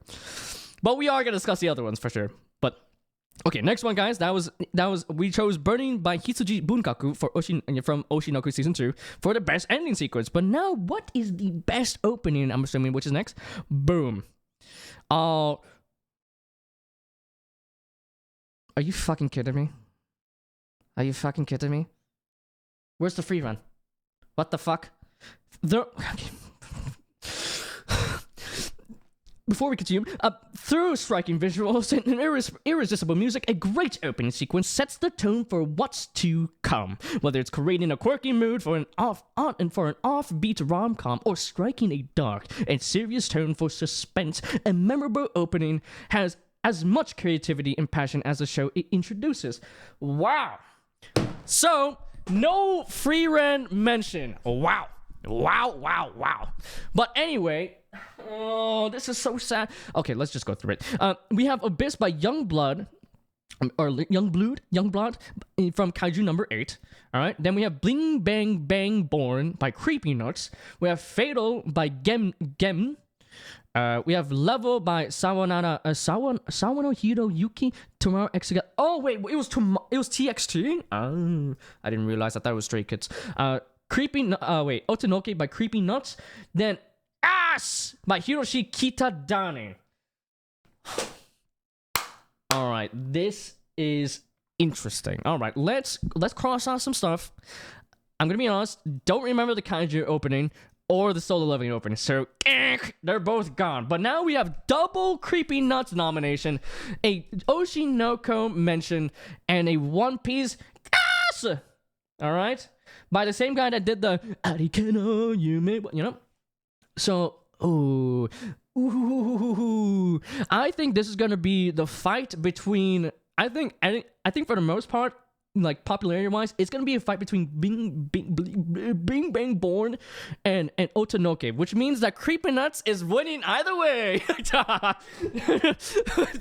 Make bangers, bada bing bada boo. Okay. Oh god. Okay. How about we watch it? But how about we watch the openings and endings before we actually get into it? You know, just to get a reminder. So because for me right now, these 4 are really good. Except I think I'm leaning towards these 3 now. I think I do love Us. I really do. But I think I kind of like these 3 more. So I think, let me just pull it up real quick. But yeah, Mashle One Piece intro, both amazing. Okay, let's see. So Bing Blang Bang Born. Oh, Sai got his money on Bing Blang Born. I've been 4 out of those, and I've seen 4 out of one of those, and cannot decide. You see the problem, Pixel? This is the problem, man. We can't decide. Okay, I'm gonna pull up Fatal by Gem first. I really like this song too. It was really good. I'd prefer it more than the Idol from the first by YOASOBI. Okay, so let's bring up Bling Bang Born after this. Mashle. Oh, sorry. Let's see. And then we have, what was the last one? Otonoke by Creepy Nuts. Yeah. Oh, I can't wait. Okay, we're gonna jam. We're gonna jam real quick. Okay, guys, this is for the openings and ends. We have to see. We have to hear it, man. Sister Loving is better than Solo Love. What does that mean? Actually, I watched Dan Dan Dan. Forgot about it. Really? I thought Dan Dan was pretty fun. We'll talk about it more in detail later. The Egghead intro is so cool with that different animation style from user. Yeah. Dude, from Wano and onward, they really upgraded the animation style, man. They really did. So I can't wait for you to, get to that part. It was interesting. That sounds like a very disappointing interesting. Bling Bang Bang Born is genuinely awesome. It is, this makes this tough. This is a tough one. Let's see. But before we get into those mentions, look, guys, I wanted to mention you guys the song that I would have chosen for best opening for me, because I generally, hey, I'm a free rank glazer, but okay, react. Let's react to this one first. We're gonna react to 4 openings right now. One of them is not part of it, which is really genuinely sad because it is a banging opening personally for me. But I just want to show you guys the one that I want to be in the nominations before we get to the actual nominations first, if you guys don't mind. I mean, we're vibing today, so it doesn't matter. But react. There we go. Okay, let's look at the free run one. I'm surprised there's no free run mention of the opening or ending because they're both. I actually took my time and watched it an episode per day. That is crazy. That's not, like literally. I remember that opening way more. Look, I'm biased, alright. I remember that opening way more than what is Abyss or Love. I don't care. Anyway, next one. Let's watch the Oshinoko one. Is it haven't seen For Your End yet, but still want to soon? Yeah, dude. Whenever you have the time, check it out. I think you're in for a good one. Very very good one. I can fix you, Bell. Well, good luck with that, Sai. I hope you have good luck with that. 07 for my friend, guys. 07 for Sai, guys. It's over. It's over for him. Let's look at the Oshinoko one. This is bad. This is bad. There's so many bangers, but there's more bangers in the way. What you mean level is just meh. Sounded like it from your reaction. Yeah, I'm glad you can tell. I don't remember these at all, so that's why I eliminated them, right from the get-go. Let's see. All right, Bling Bang Bang Born. The storm that the song that took TikTok by storm. Let's give it a listen. Good fun. Damn, and now we have Dan Dan Dan too? And this is bad. The entire character of Masher is just cool. He just loves his cream puffs. He's just a silly guy. And now we have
Yikes.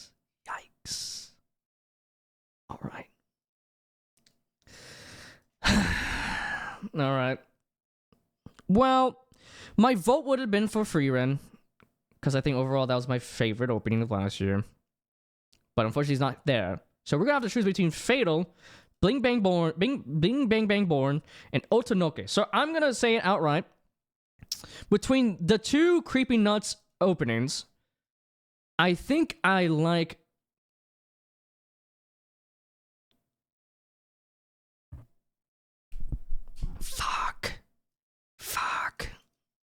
It's hard. I think I like Otonoke more. Ooh, is that hard to like? Ooh. Ooh, no, but I like both of them so much. But I think Otonoke for me kind of edges it out for me a little bit. That being said, so now it's a fight between, for me, unfortunately, sorry, Marshall, you were a very, very, very, very catchy song, but I think I prefer Otonoke more. So I think for me right now, it's between Fatal and Otonoke.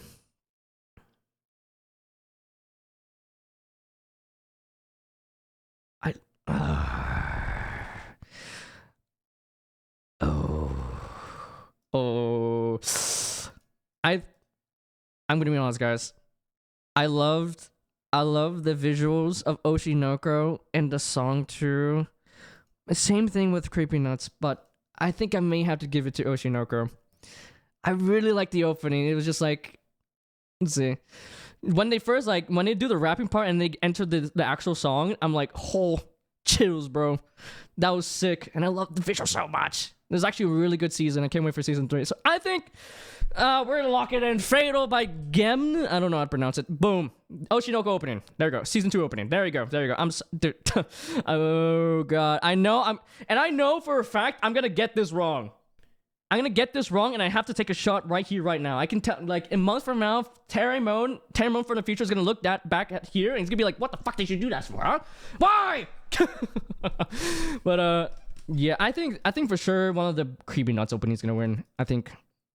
But for me, I think personally, I think I'm gonna choose Fatal. All right, there. We're only at 4 out of 20. Okay, I need to speed some things up. Okay, best score. All right, best beeps and boops in the background. Alright, outstanding scores enhance the viewing experience through memorable and evocative compositions. They elevate the emotional depth, dramatic tension, and overall impact of a piece of work. This category celebrates exceptional soundtracks that effectively complement the narrative and visuals of an anime series or film, creating a rich auditory landscape that resonates with viewers and contributes significantly to the film's artistic achievement. Alright, so best beeps and boops in the background that are nominated as follows. So Bleach, 1,000-Year Blood War, The Conflict, who was made by Shiro Sagisu from Period Films. Okay, some Bleach, some Dandanan, Kensuke Ushio. Oh my god, yeah. Silent Voice guy did. Yeah, Silent Voice, Liz and the Bluebird. Dude, he Orb. Dude, Kensuke. Okay, oh, fuck, this is bad. Demon Slayer, Kimetsu no Yaiba Hashira Training Arc by Yuki Kajiura and Go Shina. Free Ren, Evan Call. My goat, Evan Call. Look Back by Studio Durian and Solo Leveling A1 Pictures. All right. It's interesting that these two studios don't have a composer. So I'm going to start crossing out some ones here. So, and by crossing out, I mean ones that didn't really leave an impact on me all that much, which is, fine. I probably find, I think all of these OSTs fit the scene, but they didn't really leave an impact. I don't really think about it all that much. So I'm going to cross out Bleach. I think, the Bleach is... I'm gonna cross out Bleach, I'm gonna cross out Demon Slayer, and I'm gonna cross out Solo Leveling. Yeah, I mean, I don't really remember any of these three. They don't really leave that much of an impression on me, so I'm gonna cross them out, and I'm gonna talk about the ones that did leave an impression on me a little bit more. Dandadan, all right? Dandadan, Free Ren, and Look Back. And guys, I don't know if you guys can tell when I read out the names, I am definitely very biased right now, because Evan Call made music for Violet Evergarden, Jose Tiger and the Fish. He's one of my favorite composers out there. So this is more like a fight. I think I'm definitely gonna lean towards Freedom, but let's talk about Dandanan. Dandanan, of course, did a fantastic job with the OST. It felt very heart pumping, and there's emotional scenes that, dude, I was like bawling my eyes out at episode, like, what was it, 7, 8? I forgot. It was the one with the acrobatic girl.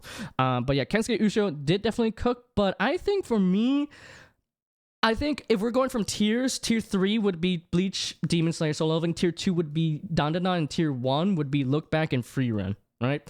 Look Back was like, like the piano, like the simple piano and stuff. And oh, dude, it was so emotional, man. I'm so glad I watched it in theaters. It was so good. Unfortunately, though, halfway through the movie, I had to go to the bathroom because I drank a bunch of water, and then I came back, and it was the movie was at the climax, and I was like, I just missed the build-up. So now people are crying, and I'm just kind of sitting there, being like, "Hey guys, what did I miss?" So, yeah, Look Back was really good. I really did like it. I think definitely it was one of the best movies that came out last year, which is I guess a bit more spoiler, for the later things. I think that is a category. So, for me though, I am very biased. I love Evan Call, and he literally I'm telling you guys, if you guys like Lord of the Rings soundtrack, Frieren is like listening to Lord of the Rings in the background. It was so good. Zaltrack is such a banger, and it was great. It fitted really well to the fantasy.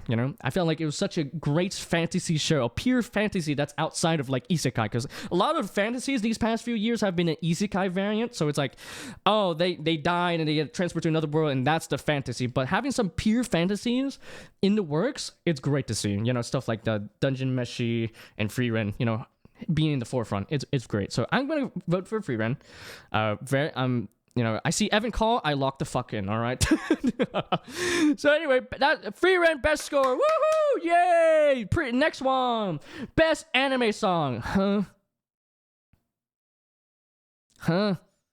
What this is basically I always got confused about this thing, because I feel like you just have best opening ending, that's it. But I guess anime song is something entirely different. This category recognizes a vocalist, soloist, duo, group, collaborative recording, or instrumental played during any part of an anime series or movie/film. These are songs that get stuck in your head, making you want to sing along or give a rush of emotion. Whether they make you move or move you, these are the songs that stay with you. Sheesh, bars. Well, we have basically the same mentions as before, but this time we have a Frieren mention.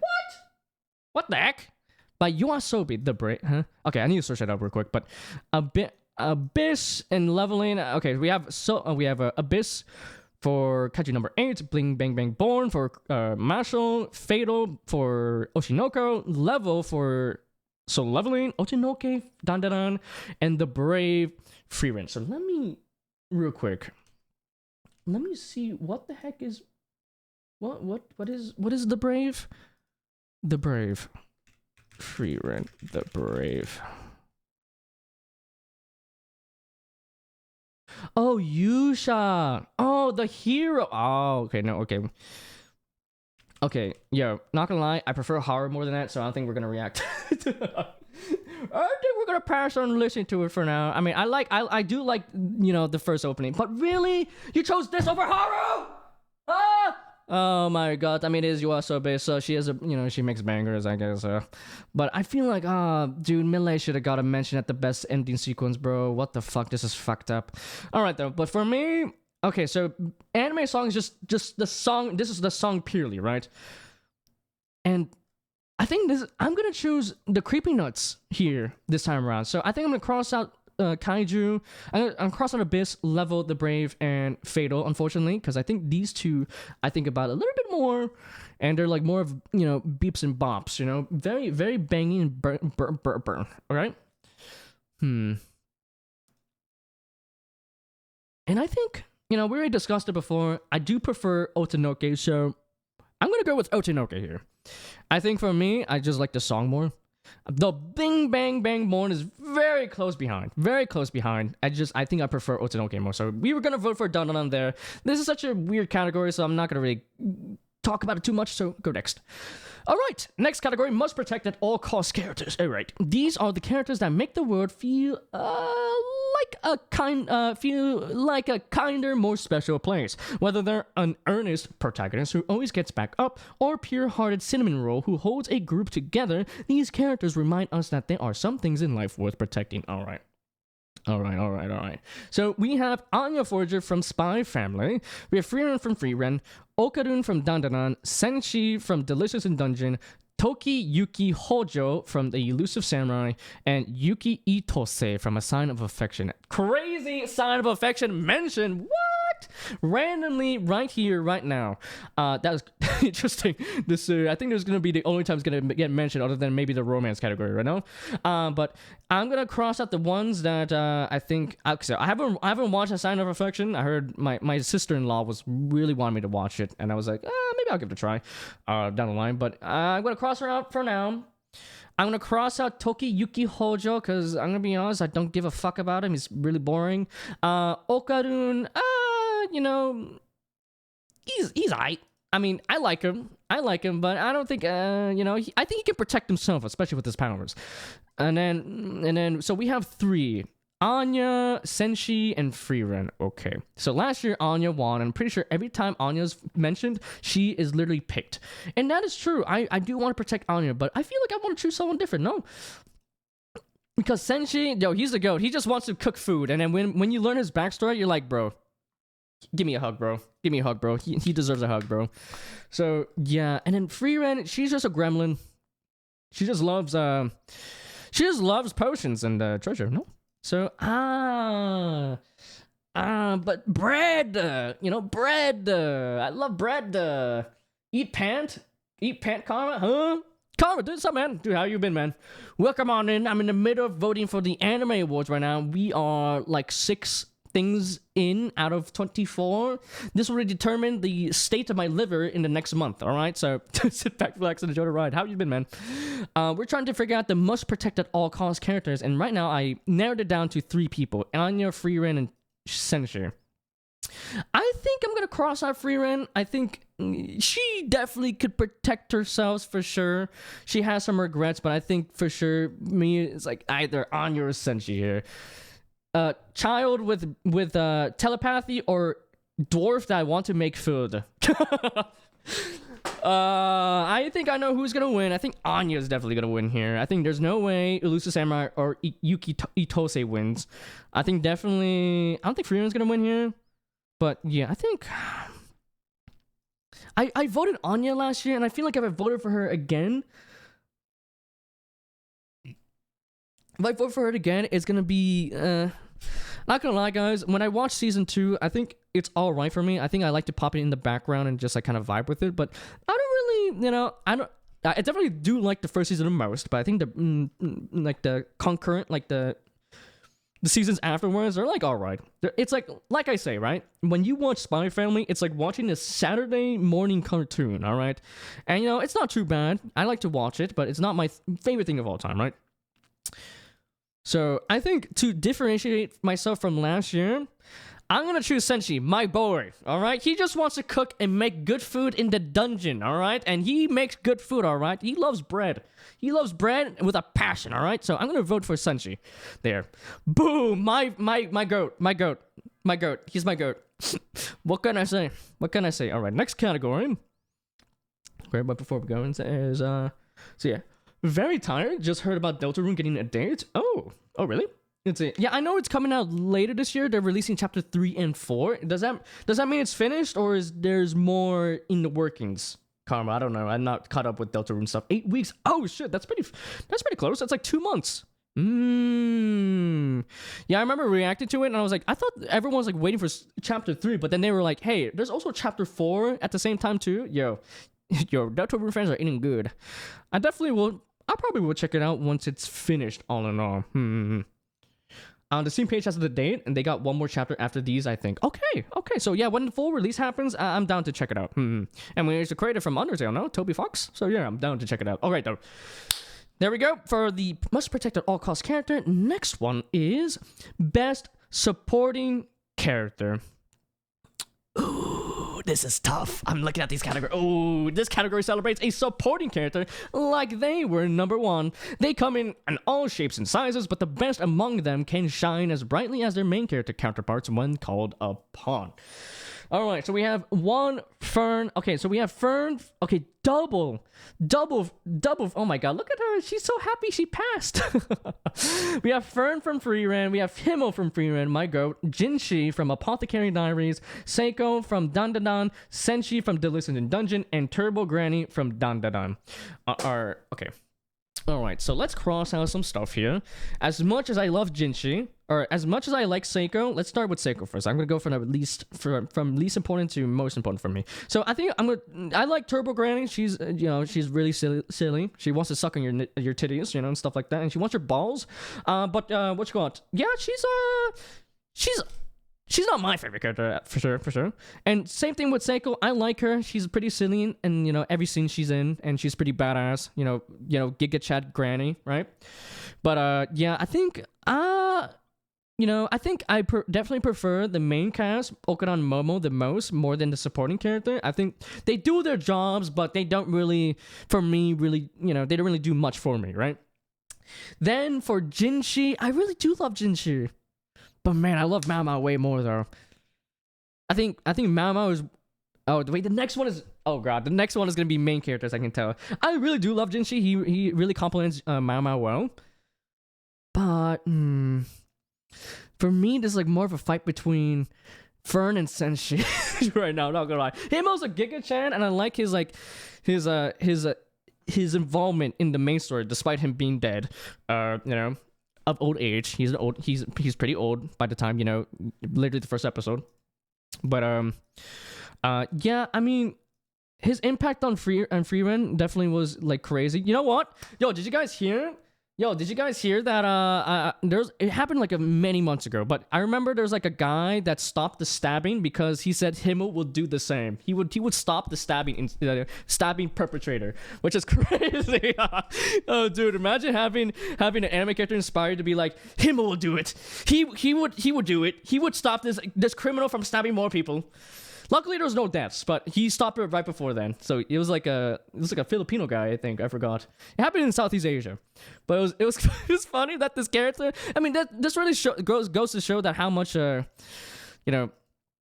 really goes to show how much Himo's just such a Giga Chad, and he's the goat that you want to inspire to. I look at the mirror and I think of myself as Himo, right?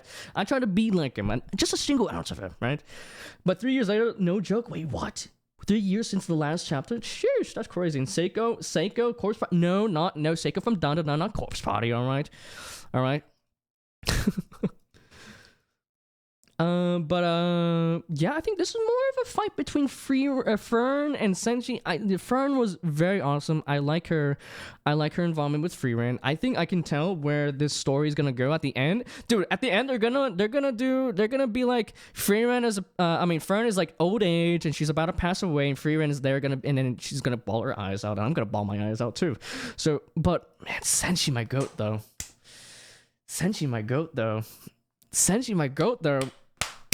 I love Senshi. I love Senshi so much. Actually, I have a little. Look, Senshi. Senshi. Yeah, my goat. He's my goat. I don't know where to put him, but he's somewhere. I'm gonna put him somewhere. All right. You know what though? I think. Look, I'm a Senshi enjoyer. I think I'm gonna give it to Senshi. Oh no! I feel like Fern should have been in the one in the must protect at all cost. I think that should have been there. Yeah, I'm gonna vote my goat Senshi. He's the goat. Voted. Boom! Very close for Fern. I really love her character. She's just silly, and she's built different. Look at her. She's like, I did it. I passed the exam and stuff like that. She's like, I did it. I'm very awesome. But.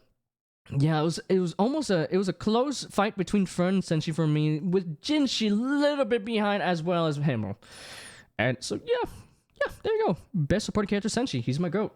He's basically the reason why they're able to have a delicious in the dungeon, because he cooks all the fucking meals, alright? And he's the goat. I have a collector's edition of 3DS. Holy shit, I just checked the eBay price. It's $350! Yo. Are you gonna keep that? If you're gonna keep that in your collection, or are you gonna sell it for a cheeky 3 Benjamins, huh? Let's see. I haven't seen any of these, sadly. Hey man, you should get it around too. I think Delicious in Dungeon, if you like a fantasy in a dungeon where they go around cooking food while exploring like this perilous dungeon, you would like it. And if you like if you like time, or not time, if you like a really nice like pure fantasy show, I think you'll like Freeman a lot. It deals with a lot with like time and regret with like not dealing, not spending the most of your time wisely. Apothecary Diaries is too good. But we'll talk about more in detail later down the line. But I think since this is the best supporting character, I think next one is probably main character. No, all right, best main character. Woo! Oh boy. Oh boy! Oh yippee! Yo yippee! Yippee! Let's see. Best main character. Whether a hero, anti-hero, or villain, a main character is the face of their series. But it's just not their personalities or characteristics that make them beloved. It's their well-developed stories and the journeys they take us on that make them worthy. Alright, so we have Frieren from Frieren, Kafka from Kaiju number 8, Momo from Dandadan, Okadun from Dandadan, Mao Mao from Apothecary Diaries, and Sung Jin Woo from Solo Leveling. All right, I'm gonna rip the band-aid out. Yo, get out Sung Jin Woo, Kafka. Yeah, that's it. Look, I don't really, like, for me, Kaiju number 8 and Solo Leveling are like popcorn shows where I just turn off my brain and try to enjoy it, and it's like all right for me. So that's why I'm crossing them out for me right now, because I don't really think much of the show. I think it was like enjoyable. It was like all right, but I don't really think about it all that much. You know what I mean? So I think I'm gonna cross them out for now. I'll check it out. Hard to watch anime with a family that hates it. Ooh, yeah, that's right. I remember your wife mentioning about the forced anime having to watch and stuff. Yeah, that was weird. But though the wife enjoyed the Sakamoto one. Ooh, the retired fat assassin Sakamoto days. Yeah, that was a pretty fun one. I'm looking forward to the second season. But unfortunately, that aired in winter, so it's not part of this anime awards. It's gonna be it's gonna be part of the next year's anime awards. So for me, this is a fight between Frieren, Okadun, Momo, and Mao Mao. So as much as I do love Dandadan, and I love the chemistry between the two main characters, Momo and Okadun, I think I'm gonna cross them out because I think I like Mao Mao and Frieren more. And I love Frieren, but to Mao Mao, bro. Apothecary Diaries would not be the same. I think a main character, I think in terms of main characters, like I said before, and like a few categories ago, I think Mao Mao is one of my favorite MCs that came out recently, like last year, because man, dude, she's just a lovable gremlin, all right? She just loves to, all she wants is to make potions and poisons and stuff like that, but then she's forced into this, like, Chinese political drama, like, soap opera that she has to deal with, and she's like, oh, fuck, I guess, oh, shit, I gotta, here we go again. But yeah, I think Mao Mao just, look, Frieren is great. I love her story and how she's, like, basically trying to, she's basically going through her like flashback arc with Himmel and like how back in the day she should have done this and that, and how like she regrets the time not having spent with Himmel, and stuff like that, and her party members, because she's an elf and she lives long, and she's like, humans or whatever, they'll just die, but then she got really close to them, and then now she's very sad about it, and now she's doing that kind of like a flashback journey type of thing, right? But for me, I think there's so many great characters in Frieren that I how do I say this? I think Mao Mao is just too integral to Apothecary Diaries for it not to work. You know what I mean? I think the main reason why I enjoy Apothecary so much is because of Mao Mao's just being a fucking gremlin. I just love her shenanigans. I love her quirky things and doing whatever the fuck she wants. She's trying to get raised. She's trying to get raised by Jinshi, aka one of the hottest guys in the court, and she's like, I don't give a fuck.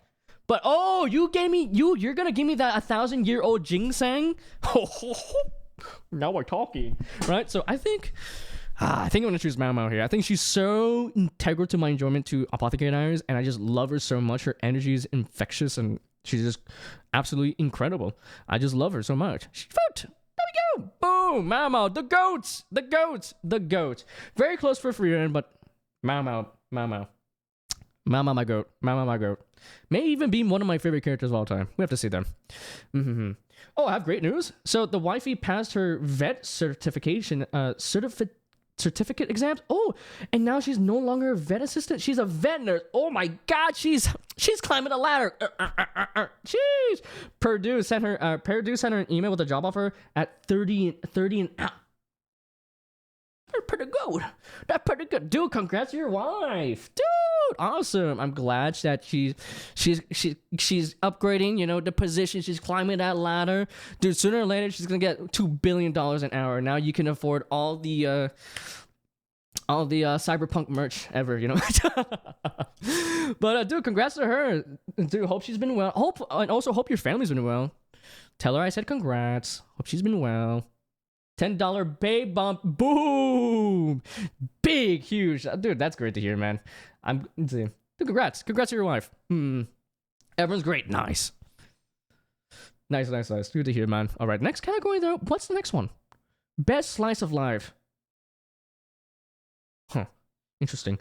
Okay, let's before I say anything right now, let me just read the synopsis. While these animes focus on everyday events, the best are anything but ordinary. Capturing quiet moments in breathtaking ways, these nominees provide relief from the frantic pace of the world, placing relationships with all their emotion, humor, and heartbreak front and center. All right, this is a interesting lineup, to say the least. So we have Laid Back Camp Season 3, Maki-ine Too Many Lizzie Harris, Sai, where are you? They mentioned it, bro. Mr. Villain's Day Off. Oh, this is the one Hina mentioned. My Dear Friend Nokotan. Ugh. Sound Euphonium 3. Yeah! Woo! And Dangers in My Heart Season 2. All right. Now, here's the deal. Some of these shows I feel like belong in a different category. Like, I think this is more like a comedy one. Like, put this more in the comedy one. There's like a lot of good slice of life that came out last year, and I don't see them mentioned here. And Villains, I can't say much about Villains Day Off. So yeah, and I think this one's more of like a romance. Like, there's like a bit more drama. No, there's not that much drama. I mean, there's a decent amount of drama, but not that much to the point where it's like drama, right? Losing Heroines. Oh my god, this is such a weird nomination. Like, even with Sound Euphonium, I think there's more of like a character drama, if anything. Like, I feel like this would be more of a drama show. But I guess it makes sense with their description. You know, about just ordinary events, like there's nothing crazy going on. Okay, let's just get out of the way. I haven't watched Mr. Villain's Day Off, so I'm gonna cross that out, unfortunately. I know Hino probably watched this, or she's probably very sad right now. My Dear Friend Nokotan, I'm not gonna give it any awards because I fucking hate this show. Disgusting. Sorry, that was a bit mean. I'm sorry, I didn't mean to spit on you. My bad. I just don't like this show at all. And then I think if there's a romance category, I think I would vote for this one. Not gonna lie. So it's more like a fight between these three, and oh my god, dude, don't tell me this is the only Sound Euphonium mention. Because I'm so happy Sound Euphonium got a mention, because it's generally, I think, like little spoiler alert, if it's not in the anime I don't think it's gonna be the anime of the year nominations, right? But my god, I think this show was probably my favorite show of last year. You guys know how I'm a big fan of Sound Euphonium, and I think this was a perfect, finale, right? To it. But, like, when I think of Slice of Life, I think something like Laid Back Camp, though. But here's the deal, right? I really enjoyed Laid Back Camp Season 3, but I think Season 1 and 2 are way better, right? And then Maki-ine was pretty silly. But it's more of a romance type of thing, you know? But then again, they don't really romance this fucking guy because he's just there to help them out, deal with their, them getting dumped. So, like, this is so weird. This is such a weird, like, where's Natsume Book of Friends? Like, I think more people watch Natsume Book of Friends than Villain's Day Off. Thank you for asking. No problem. I always got you, comma. Let's see. Fuck the Deer Show shit was ass. I'm assuming you said ass, annoying, or fucking annoying. I don't know. Yeah, for me, we're gonna talk it later, but I'm assuming it's gonna be in comedy. I'm gonna talk it more in the comedy side of things because that's my main problem with Shika no Taitan, or whatever the fuck it's called.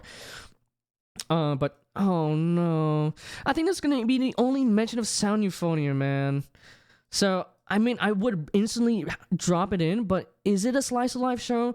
I think it's like more of a drama show, like character drama. No, does that count as a slice of life? I mean, there is slice of life. It is slice of life, but I think there's, it's like there's other parts of the show that encompass way more than just it being slice of life. Yeah, it's like a drama. Like I don't understand. This is so weird. It's like more of a drama. I mean, yeah, it is. You guys know what I mean, right? It's like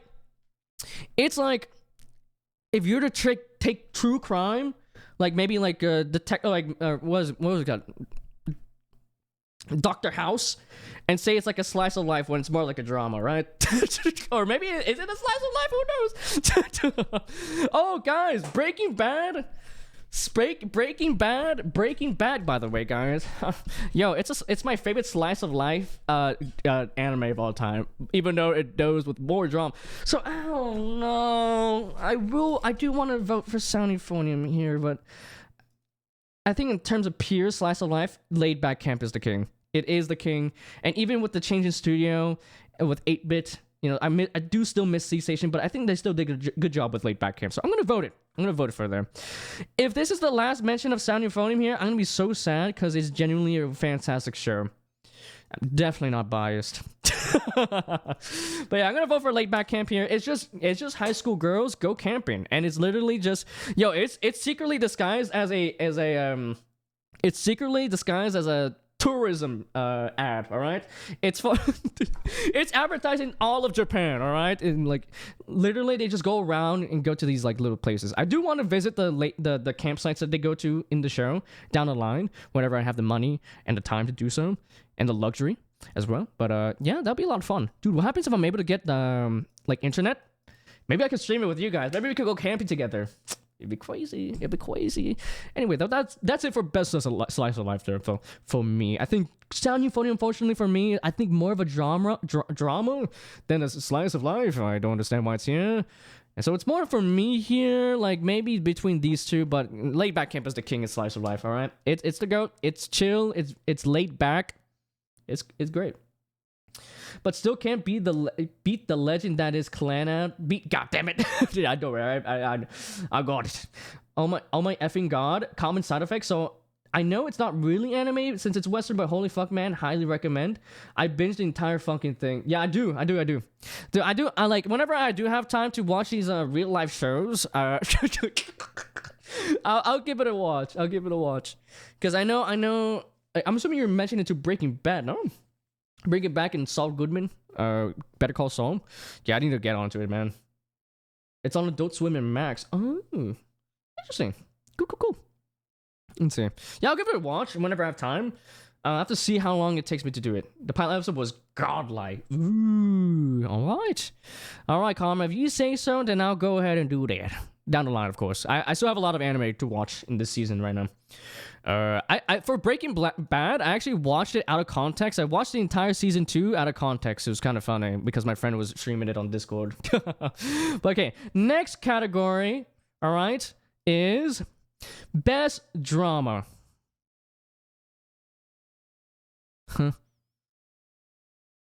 Okay, these anime convey something essential about the human experience. Their mastery of building and relieving tension sets fans on the edge of their seats, feeling all their feelings and compelling them to invest deeply in the characters and their stories. All right, so we have A Sign of Affection, Dead Demons, Dead Destruction. All right, great based pick. Frieren, Beyond the Journey's End, Oshinoko Season 2, Pluto, and The Apothecary Dies. Okay, oh no. What? I think Frieren's more... I mean, there's drama there. It's like a character drama, I guess. It's more like an adventure for me. I don't know.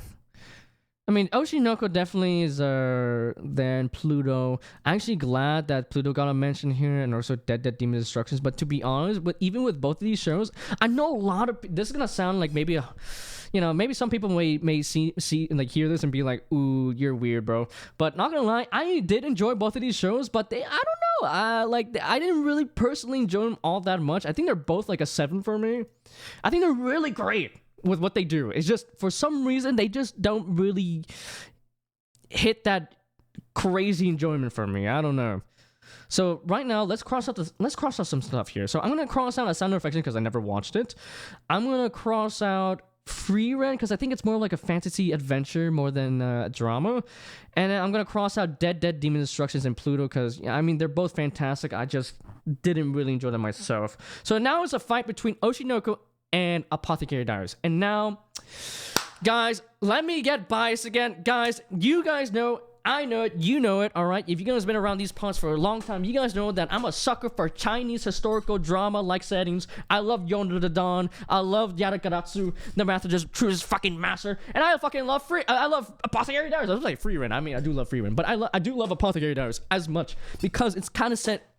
It's set in historical Japan, or in this case, Chinese Japan.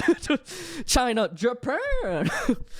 But yeah, I ate this shit up like nobody's business. This was the best type of popcorn type show. Not even a popcorn show. It was actually really good. I love all like the little drama, like all the little like dramas. Medical dramas happening here and there, all mixed up with Mao Mao and Jinshi and all the people in the court, the royal court and stuff like that. Yo, there's gonna be easy mention, easy pick for me, The Apothecary Diaries, alright? I love it so much. If you guys want to see a soap opera on crack, not even on crack, but like a Chinese soap opera in anime format, check out Apothecary Diaries. It's the GOAT, all right? I love it so much. Yeah, common side effects. It's about some dude who finds a mushroom, and basically the whole world wants him dead, especially Big Pharma. Said mushroom cures anything. It's animated by Western animation. When I said cure anything, you can be near death and it fully heals you. What? Yo, give me some of that, bro. I want to be able to drink a punch and then recover my hangover, bro. Most of the story is OP trying to grow it into help people while the world constantly tries to assassinate. A mix of drama and comedy. Yo, that seems cool. Yo, can you type the name on Discord so I remember? I need to make sure I remember. Sounds sick there. I'm gonna give it a watch. Thanks for letting me know, man. But yeah, speaking of drama, yo, Apothecary Diaries. My favorite drama of last year. It's the GOAT. It's the GOAT. It's the GOAT. Actually, okay, so we're actually about to hit the halfway point with the Anime Awards. Oh my god, we've been going through this for like, what, almost an hour and 30? God damn. Anyway, guys, next category. I think that this is the last one I want to do before I want to go to the bathroom, so yeah. Let's see. What's after Best Drama? Let's see. Whoa! I think this is a new category. Okay. Best Isekai. I'm pretty sure this was not a category before, but it seems like Isekai is so plentiful in the world of anime that they decided to make a fucking category out of it. And I don't blame them. You know, every season at least has one or two Isekais that I don't watch, except for the big name ones, of course, right? But let's see. The most captivating isekai storytelling transports viewers to fantastical worlds brimming with adventure and intrigue. These series are renowned for their imaginative world-building and spellbinding plots. They invite viewers to explore new realms, offering an immersive journey where the rules of reality are beautifully redefined. Alright, so we have Konosuba, God's Blessing on the Wonderful World 3, Mushoku Tensei, Jobless Reincarnation Season 2, Core 2, ReZero, Starting Life in Another World Season 3, Shangri-La Frontier Season 2, Suicide Squad Isekai, and that time I got reincarnated as a slime. Alright, so right off the bat, I'm taking off Suicide Squad and slime, alright? I watched this one. This was like if you were to take the Suicide Squad to the most bland fantasy world you can ever imagine. It was so boring. I had to put this on 2x speed to finish it. So yeah, I'm gonna knock it out. And I didn't even watch Slime Season 3 because, not gonna lie, a few years ago, I watched season 1 and 2, both parts of season 2, and I think it's not very good. I don't like it. I really don't like the first season, and I do think that part 1 of season 2 improved a little bit. I like that they increased the stakes, but the second part was when it became like kind of generic and whatever. I'm gonna be honest, I don't give a fuck of any. I don't really care for any of the characters. I think they're whatever. They kind of have like this one personality trait, and then that's all they do, you know. Maybe I'm just speaking at my ass, but I don't know. I don't really fuck with Slime all that much, so I'm probably never gonna watch it again.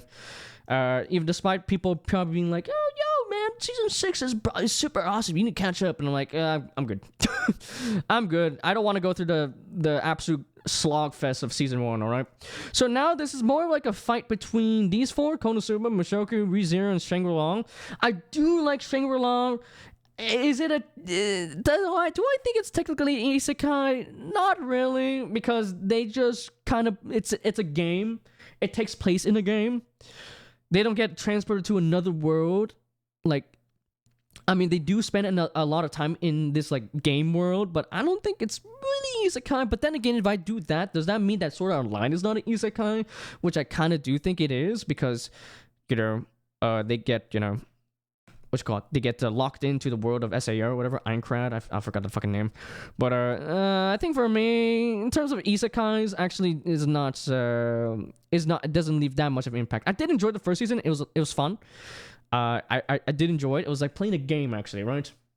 But for me, I think, I don't think it's like my favorite isekai for sure. But I'm looking forward to the second season though. I heard it was good fun as well. It's one of the few shows that feels like I'm actually they're actually playing a game. I feel like there's a lot of games that did like the game kind of theme to it, but it doesn't really work out. So actually, these top 3 here are actually my 3 favorite isekai. So we have Konosuba, Mushoku, and ReZero. Now, being said that, this is season 3 for ReZero. Ooh, I didn't watch season 3 yet. I kind of wish they made it so that if the show doesn't end in that season, they just save it for the next season. So I wish they kind of saved this for next year, because man, the season 2 core 2 was really good. Really good. And then Konosuba was pretty silly too. I think I do like this more than season 2. I think if I were to rank it, it would be like it would be like the movie 1, 3, 2, So I think this is more of a fight between ReZero and Mushoku for me, because I do really love Konosuba, but Mushoku and ReZero are like my top picks. And I think ReZero, like, honestly, is my favorite isekai, but it's just that I haven't watched season 3 yet, right? And if I were to vote it off of how I feel about season 2, I would be doing the same as if I were to, like last year, how we voted for Jujutsu Kaisen, but it was technically for season 1, right? Or like the first half. So like, I'm kind of narrowed down to only have to, I kind of have to narrow it down. If we were to narrow it down that way, I would have to vote for Mushoku. But man, ReZero though. I fucking love ReZero though. God damn it. Let's see, we'll do it as soon as I'm out of the bathroom. Yeah, usually I'm not a huge Adult Swim animation fan, but that one hooked me. Oh, no, that's nice. You may have seen the meme of the 2 FBI agents, and one starts blasting music in his car, and his partner who's getting a burrito starts dancing to it as it's playing through their earpiece. That one was shared everywhere. Oh, I haven't seen that one. Do share in the Discord as well. Torum? I love those animes. Never a Nerve Gear and all that. Love Dot Hack, and I really wish we had more Doc Hat games. Though the OG PS2 ones were good and still hold up. Well, I don't think I've heard of those before. But dude, happy for you, man. Let's see. Man, I don't. Oh, this is tough. I mean, I can't since I haven't watched a lick of season 3. Actually, it's my next show. It's my next show. It's my next show after Blue Exorcist. I'm like halfway through right now. But there's some parts of like Mushoku, this part of core 2 of season 2 that didn't. I feel like there's some parts where I feel like should have been animated, but they didn't, because I'm pretty sure they skipped some stuff that was integral to some of the parts of the show. I don't know. Do I say fucking and just vote for ReZero? Because I think I gave season 2 both a 9s. They do such a great world building and like character development for Subaru. Like Subaru, when you first watch ReZero, he's such a fucking loser. Actually, not. He's like the gullible idiot at the at a power fantasy show where he's like, I think I can beat the game, and then he gets humbled so fast. and then like the character development with Subaru and Emilia in season 2 were so good, but I can't wholeheartedly say that I would vote season 3 because I haven't watched any of it. So should I say fucking and vote for it? Because I think I do definitely prefer ReZero than Mushoku Tensei. And I heard season 3 was really good. I think I heard it's like the payoff from season 2 is like slow world building, and the fact that it took like 24 episodes in the same location, right? And that it all accumulates in season 3, right? I heard like the upcoming season 4 is gonna be the best that ReZero has to offer. So this is fucked. This is fucked.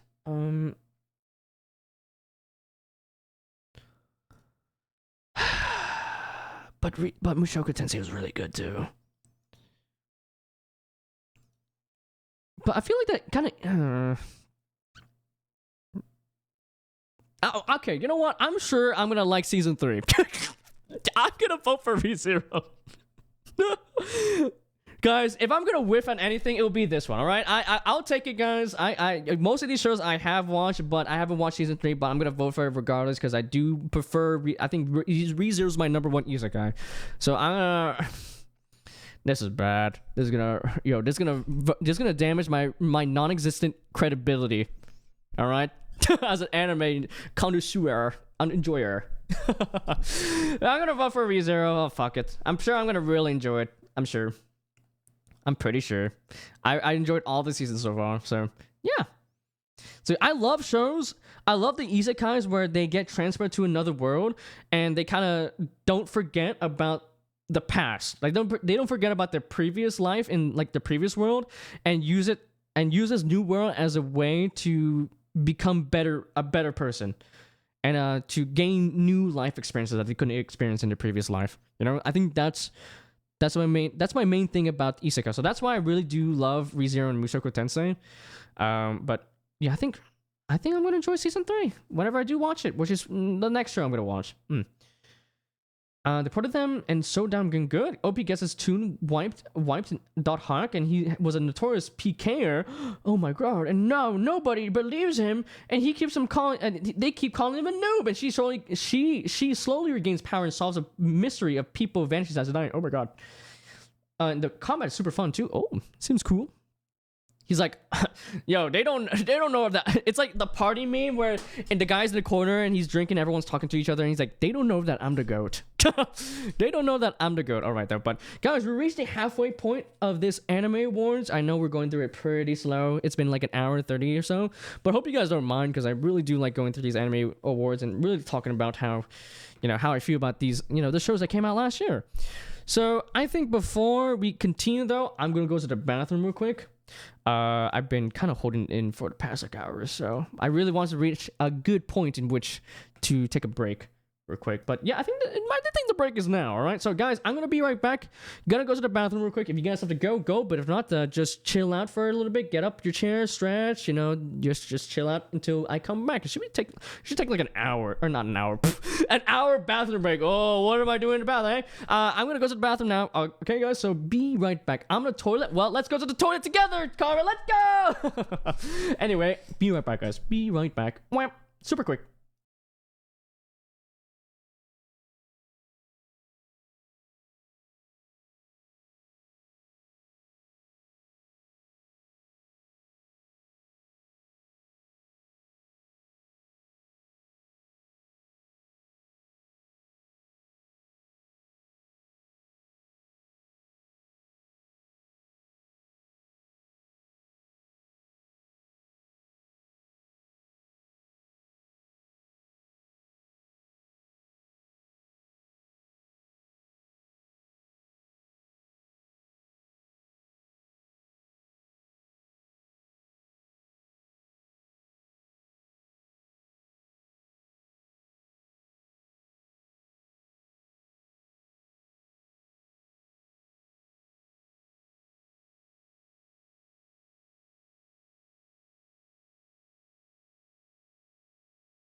Okay, I'm back. Hello. Okay, why is my camera blurry? There we go. Nice. All right.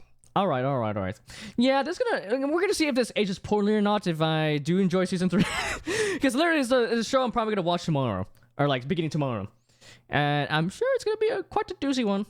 I think I may have to watch a recap because it's been so long, but I'm glad they announced season 4 already, so that we can anticipate that they are gonna make more stuff. I'm sure they're gonna try to adapt as much ReZero as they can, for sure. All right, next show though, I'm curious to see what the next one is. Best action Ooh. All right. Interesting. Okay. A great action sequence can elevate a story to new heights and masterfully deliver thrilling moments that captivate viewers. With post-pounding and high-stakes scenarios, these shows expertly blend dynamic visuals with compelling narratives, creating an unforgettable experience that keeps audiences on the edge of their seats. All right, so we have Bleach, Thousand Year, Blood War Arc, The Conflict, Dan, Demon Slayer, Kimetsu no Yaiba, Hashira Training Arc, Kaiju number 8, Solo Leveling, and Windbreaker. All right, let's get some of the stuff out of the way. I haven't watched Windbreaker, so it go away. Next one, Kaiju number 8. I think the action was okay. It looked decent. It looked decent enough, but it wasn't like crazy action for me. So I'm gonna cross it out. Why is this here? Literally most of the season was just them, just doing their thing. They're just training. That's it. They're like, the action wasn't crazy. There was action, of course, but it was like pretty tame. It was just like them training. It didn't do it crazy. I guess if you're to do action, maybe the last episode, right? But yeah, I don't really think nothing really stood out for me here in the except for like the last episode, of course, for the Hashira Training Arc, right? So we have 3 arcs, right? Three arcs: Demon Slayer, Kaiju number 8, and Windbreaker arc.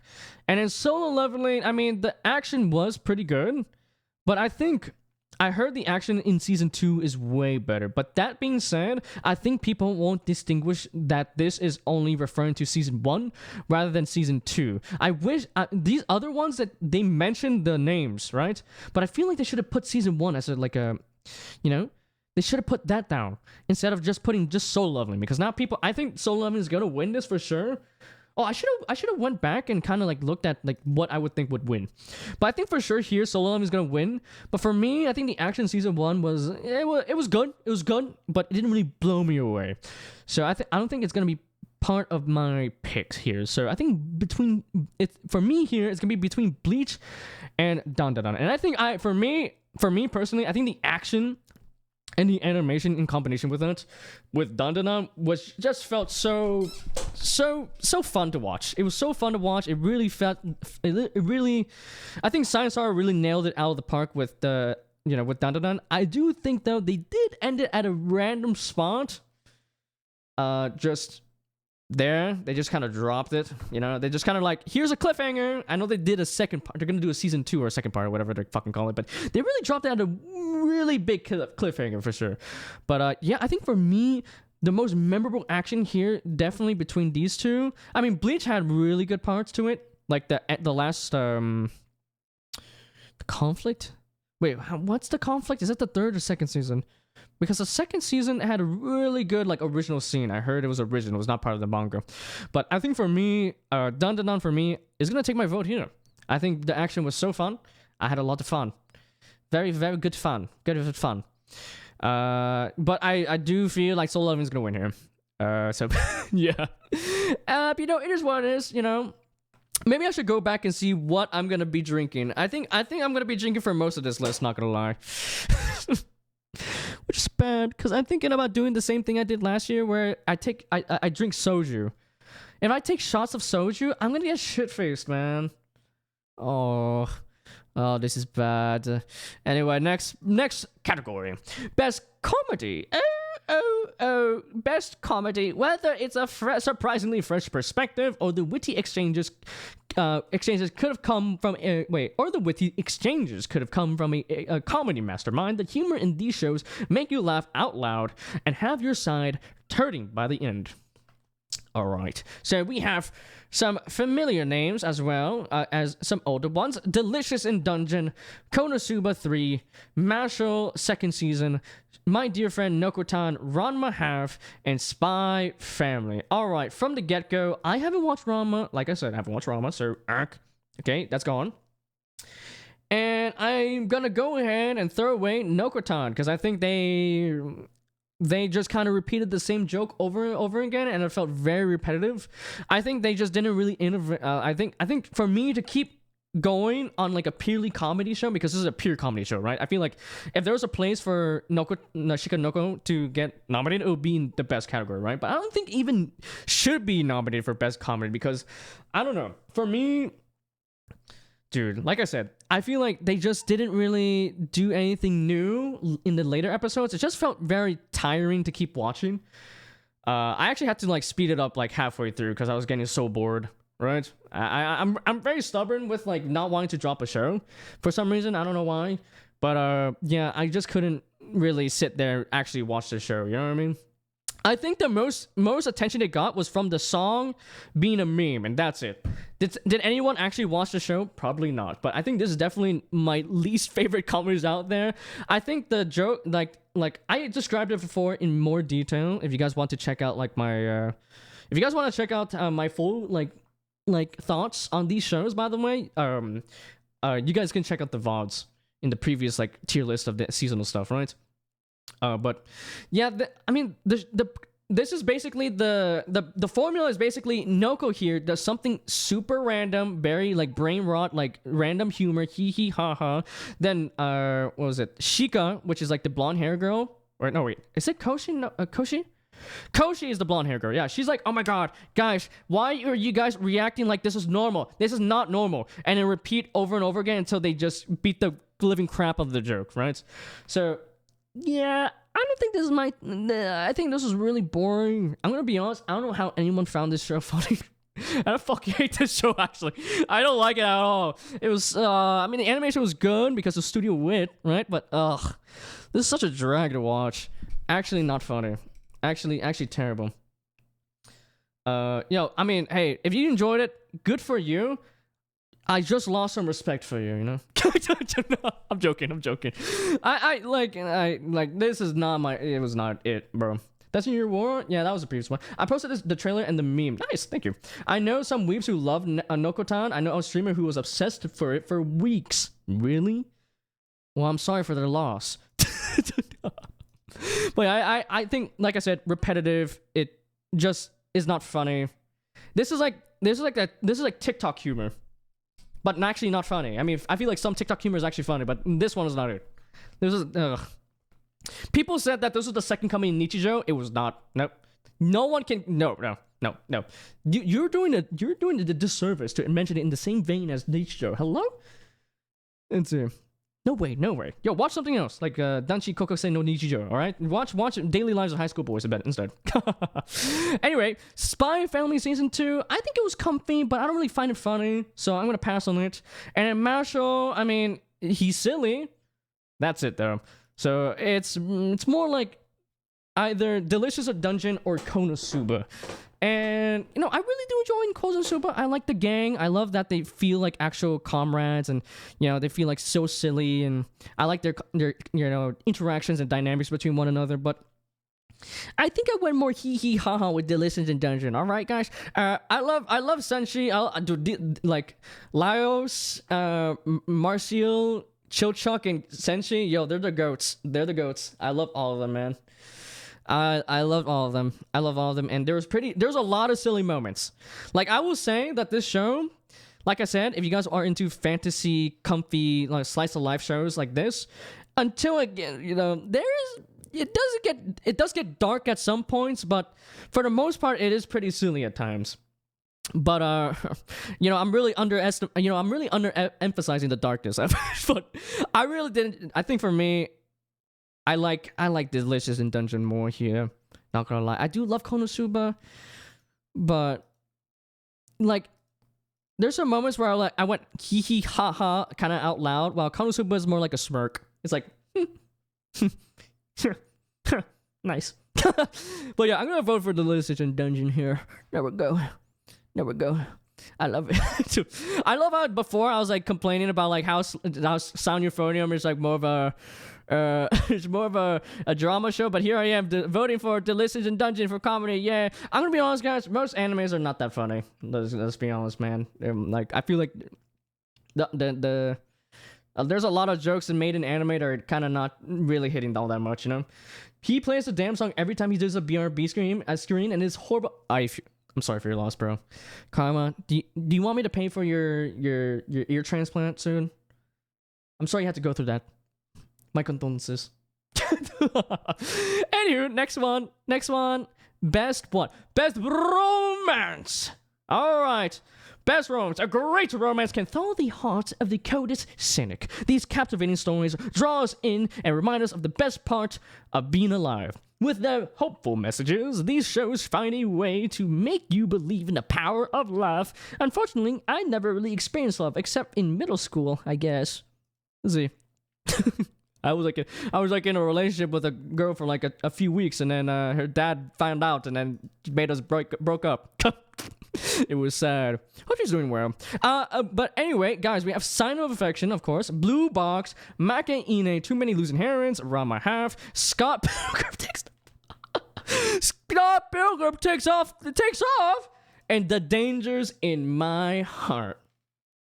All right, guys. All right, let's cross off the ones I have not watched. I haven't watched A Sign of Affection, Rama Half, or Scott Pilgrim Takes Off. I know Mon voted for this because he's a big Scott Pilgrim fan. But yeah, I haven't watched it yet. I don't think I am, because I'm gonna be honest, I was never really interested in Scott Pilgrim. Maybe I will. Maybe I watch it down the line. But maybe down the line I will. You know, maybe I will. Should I check it out, guys? Should I watch the movie? And I'm actually, but other than those three, I haven't watched Blue Box, but I'm planning to watch it later in my binge of winter stuff. So for me, this is more of a fight between Maka Ine and The Dangers in My Heart. And this is tough because they're both pretty good in romance. A whole brain transplant, please. I got you, bro. I'll spot you some cash. You think 100 a Benjamin will be fine? Give or take. Where the gay romances at? I know, right? Where the BLs at? What the heck? Scott Pilgrim. Okay, so the Wallace X Todd romance was a sort of there, huh? And I thought it was mid compared to the book and the OG movie. Ah, damn. Well, mid as hell. Can't spell Scott Pilgrim Takes Off. More like takes mid. Sorry, I could have made that. I could have been more creative, but you get my just kidding. But yeah, I haven't watched any Scott Pilgrim. Maybe I will down the line, but takes a minute. I know, right? Hey, I'm very creative. All right, so Maka Ine, I talked about this before. I really like how they kind of explored it was really refreshing in the fact that it explores how, like, you know how a lot of romances, they have like a few candidates to be the main character, right? The main love interest, and then the main character chooses the love interest, and the others kind of just do whatever they want, right? But this, like the title says, it focuses on the losing heroines, the person that lost in the main romance, and basically it's this guy, I forgot his name, and his interaction with these three girls that got dumped recently, or like at the time, you know, when they got to hang out, right? And dude, it was really refreshing. I like all the dynamics. They're very silly. I think what was her name? Anna, Lemon, and Gremlin. She was like, dude, her VA performance is actually so good. I loved her VA performance. But yeah, we have the outgoing popular girl, we have the sportsy tomboy, and then we have the introverted library girl. And yeah, it was really refreshing. I really liked their dynamic. Yeah, it was a really good romance. I had a great time with it, right? That being said, though, Dangers in My Heart Season 2, I would say, yes, the first few episodes of the first season were very cringe, because it's literally the concept is this kid is an incel, and he's like, oh, I hate everyone. I want to kill the most popular girl because she's popular and hot, or something like that. But then, you know, they get to meet and they get to talk to one another, and he slowly but surely becomes an actual Giga Chad. I'm very happy for him. I'm so glad. Like, it is hard to get through the first few episodes because this guy's fucking cringe.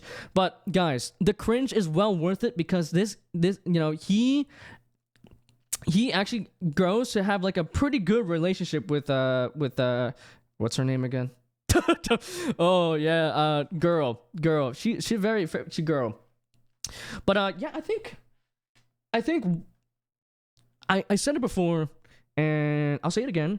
I'm kind of grown tired to these kind of concepts where it's like kind of loner loser guy meets, or like kind of introverted guy meets quirky fun girl, Genki girl, right? And then that's basically the entire show, right? And they don't really do much with that. They just kind of hang out until eventually they just fall in love, and then that's it. They kiss, the end, wrap up. go to the next one, recycle and repeat. But I feel like this one in particular, I really did like, because usually it's like the girl, fixes kind of like the guy, right? But in this case, in Dangers of My Heart, right, they fix each other. They make each other become better people overall, because they both have their sets of problems and both their sets of insecurities, but through their interactions with one another, they get to overcome those boundaries together and become better people at the end. And I really liked that. It was so good, actually. I was not expecting it, because I actually passed up on it because of like I said, the loser guy meets quirky girl and she fixes him, whatever. It's like so boring when the girl does not have any problems, right? But I'm glad in this one they actually made her have like some sorts of problems and stuff like that. So yeah, I think for me, it is kind of a tough call here between Maki Ine and Dangers of My Heart, but I'm gonna vote for Dangers of My Heart. I think it's actually genuinely one of the best animes that came out last year. I don't think it's like my top anime, but it was a really good one. I really like it. It's really hard to go through the first few episodes, I don't blame people for not wanting to go through that stuff, So yeah. Anywho, next category. Yay! Dangers of My Heart Season 2, Best Romance. I think, though, this is going to be a tough one. I think Dangers of My Heart has a high chance of winning here. Either that or Losing Heroines. I think these two are going to win. I don't think the other ones are going to win, to be honest. They're not as popular as these two here. For sure. Scott Pilgrim Plays League, the movie, the video game. Oh, he plays League of Legends? No way. Next one, though. Best Background Art. Ooh, okay. This category celebrates the exceptional skill and artistry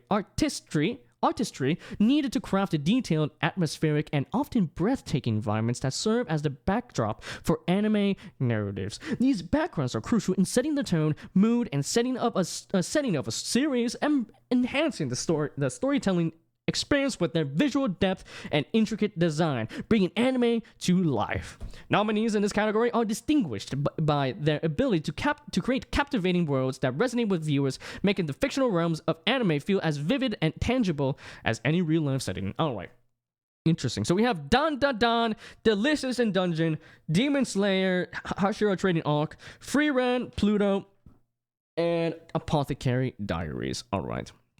Now, this is gonna be hard, because for me, let's just get some of the stuff out of the way. Of course, we always start out with crossing out the ones I don't really care all too much about, or like I'm not I don't really think about all too much. I like Danadon, but I think the action itself is more of the forefront than the background art. I really do like the background art at times, but it's not like the number one thing I think about, right? And then Demon Slayer, Pluto. I mean, it looks good, but I don't really think. I like that it takes place in like Germany or something. I forgot. And then Apothecary. Oh man, no. But yeah, these three I don't really think about too much. Now it's more of the Apothecary, Delicious, and Dungeon Meshi and Free Run. Apothecary Diaries, I do like the historical, China, the soap opera, court, royal courts kind of, setting. But I think for me, I think about the backgrounds of Delicious in Dungeon and Free Run more. Now, this is really hard because these two are like one of my favorite shows that came out last year. Delicious in Dungeon made such a unique world in the world of the dungeon. Like the dungeon itself, like hosted so many animals, had such a ecosystem that connected with one another, and really made you felt like you were going on an adventurous journey, right? And all that yummy food, bro. Yo, I gotta have a bite down the line, right? And then Free Run felt like straight up a fantasy show. Like you're like the background was so pretty, man. I'm surprised like Madhouse pulled this out randomly, and I think it was because the director really went crazy and got a lot of people on board, because I think a lot of people kind of emphasize on the studio, and yeah, that makes sense, right? The studio usually is the main front of like how the production is gonna go, but more importantly, like one of the more important things as well that people kind of forget is that the director and his connections with everyone that is gonna work on the project is definitely he's like the main guy. He's the main guy, and if it's a bad director, then the anime is gonna be shit. Even if you have like the resources to make it like visually good, but maybe presentation wise is kind of weird. But yeah, this is tough because oh man, I love the world of Delicious in Dungeon. it felt like, you're going, like it was like a nice like D&D. Both of these kind of give D&D vibes. Both of these got like traditional like kind of like D&D fantasy type of vibe that I do really like to fuck with, But I think about Frieren more here. It's super close, but I think Frieren for me, I just was in like everything like for me, Frieren like had such a great score, had such a great set of characters set in this beautiful looking world. It was just so I was like immersed. I was properly immersed. Both of these I'm properly immersed in, but I think Frieren for me kind of edges out a little bit. So I think I'm gonna vote Frieren. I'm gonna vote Frieren here. I'm definitely not biased. Once again, it's not because it's like in my top 10 anime of all time. We're talking about. But yeah, man, this is like picking between my two favorite children, man. Fuck, this is so sad. Anyway, but Frieren, hey, best background art for Frieren for me. All right, next category for number 17, right? Number 17, best director. All right. Here we celebrate how a great anime and a great director are almost inseparable. Of course, I just explained about that, right? Of central importance, directors work behind the scenes, conveying their vision to animators, making critical decisions, and managing the creative aspects of production. The result? An approach that is uniquely theirs. So we have Fuga Yamashiro for Dandadan, Haruo Sotozaki for Demon Slayer, Keiichiro Saito for Frieren, Megumi Ishitani for One Piece Fan Letter, Norihiro Naganuma for Apothecary Diaries, and Yoshihiro Miyajima. Okay, there you go. Miyajima for Delicious Dungeon. Why am I? I'm reading it from the bottom here rather than here. I don't know why. For Delicious and Dungeon. All right. Interesting. I'm glad that Megumi Ishitani got a mention here. I'm so glad because she really did cook with One Piece. I think okay, before we get into One Piece here, this is going to be a close call here. Oh no. Okay, you know what? I'm going to take out Demon Slayer because I'm going to be honest that season was kind of whatever, right? Except for the last episode, right? But oh no, these are like 5 I really like because I really love the direction of Dandadan. It just felt pretty fresh. It felt fresh. It felt like it wanted to do its own thing rather than do the usual like shonen kind of formula. Yeah, there are shonen like aspects of it that are like relevant or like that appear in like previous shonen stuff like that. But it just felt like it wanted to do its own thing. It was weird but fun. Then Frieren felt like such a complete like package overall. Fantastic, like just everything about it just felt great. I liked all the characters, like even as in like those characters that have like 1 second of like screen time like felt like they had an impact on the story, right? Then the world of Delicious Dungeon is so good, and then oh no, actually though, not gonna lie, I think these 4 are more likely it. So I think if this was like a tier 3, this is a tier 2, and these are tier 1s here for me, because yeah, Megumi Ishitani did really cook with fan letter. She also did like One Piece 1015, which was fantastic, by the way. It's one of my favorite episodes of One Piece there, and she anytime you see her name on a One Piece episode, you know it's gonna look fantastic. I think the episodes that really like stand out are definitely her stuff. So, oh man. Oh no! Oh my god! It's been a while since we had to deal with 4 different nominations that I'm pulling my teeth out for.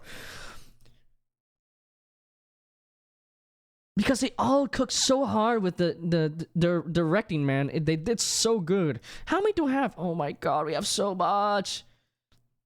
If I were to have a pick also as well, I wish the storyboarding guy was here. I wish there was like a best storyboarding. I wish that was a thing, because I would give that to Days with My Stepsister. That would have been good. I have no idea what's going on here, but I'm here for it, brother. Dude, I appreciate it, man. I know this sounds like a bunch of mumbo jumbo, but just know that these 4 anime just were fantastic in their own right because of just the director. Director is like the big boss of like the production side of things, and these 4 here are so good. They're bangers, man. This is fucked up.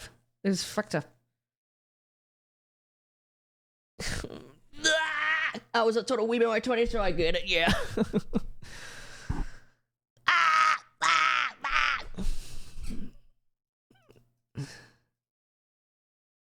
Okay, let's just narrow it down to 2 here. I'm thinking that I take off Don and Delicious Dungeon. I'm sorry, guys. I'm sorry. I don't. It does not mean that your guys are bad. I just think director wise, I think these 2 have left a bit more of an impact on me than you guys. Don't worry, Fuga-san and Yoshihiro-san, you guys did great stuff. Keep on killing it out there, right? Right? But now I'm gonna narrow it down to Free Ren and One Piece Final there. Ah! I can't take it anymore. This hurts my heart. Total weeb in my 20s, so I get it. Let's see. I don't know, Kama. I don't know. This is fucked. This is actually fucked. Free Ren or... Yeah, I have no idea.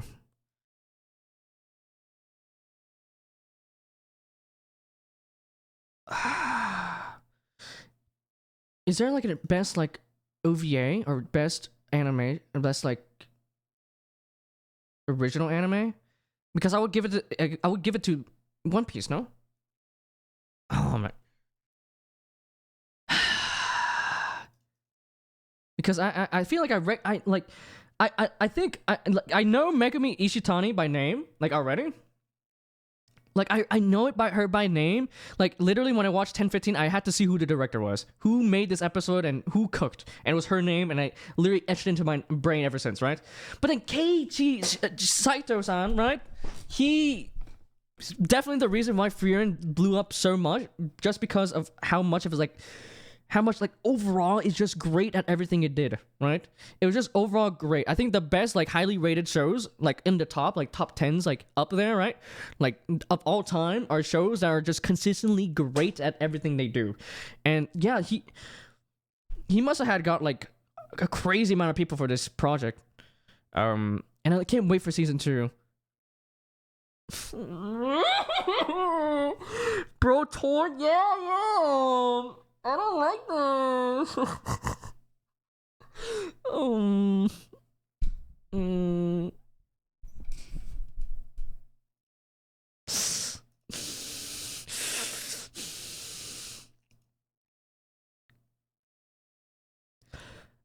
I'm gonna give it to Keiichiro-san. I'm gonna give it to Keiichiro Saito-san. Like I said, Frieren is one of my favorite animes, and the fact that this is the guy that made it possible to have such high quality show for 24 episodes. It's goated. He's goated. Voted. There you go. Ah! I died. when I voted, I blew up inside. Okay, there we go. Okay, there we go. Best director, Keiichiro Saito-san. Congrats, omedetou gozaimasu. Okay, goodbye. Please tell me the next nominations are at least easy to do. Next one. Best character design. Best character design. This category celebrates artists who have either created iconic anime characters or breathed life into one from other sources. A designer who comprehends the essence of character design, weaves narratives through the strokes of their drawings. All right, we have. I don't know why I went Gremlin mode. I went Smeagol. Let me see. The one plus the one. My bad, guys. So we have Dan, Delicious in Dungeon, Demon Slayer, a Hashira Training Arc, Free Ren, Kaiji number 8, and Apothecary Diaries. All right.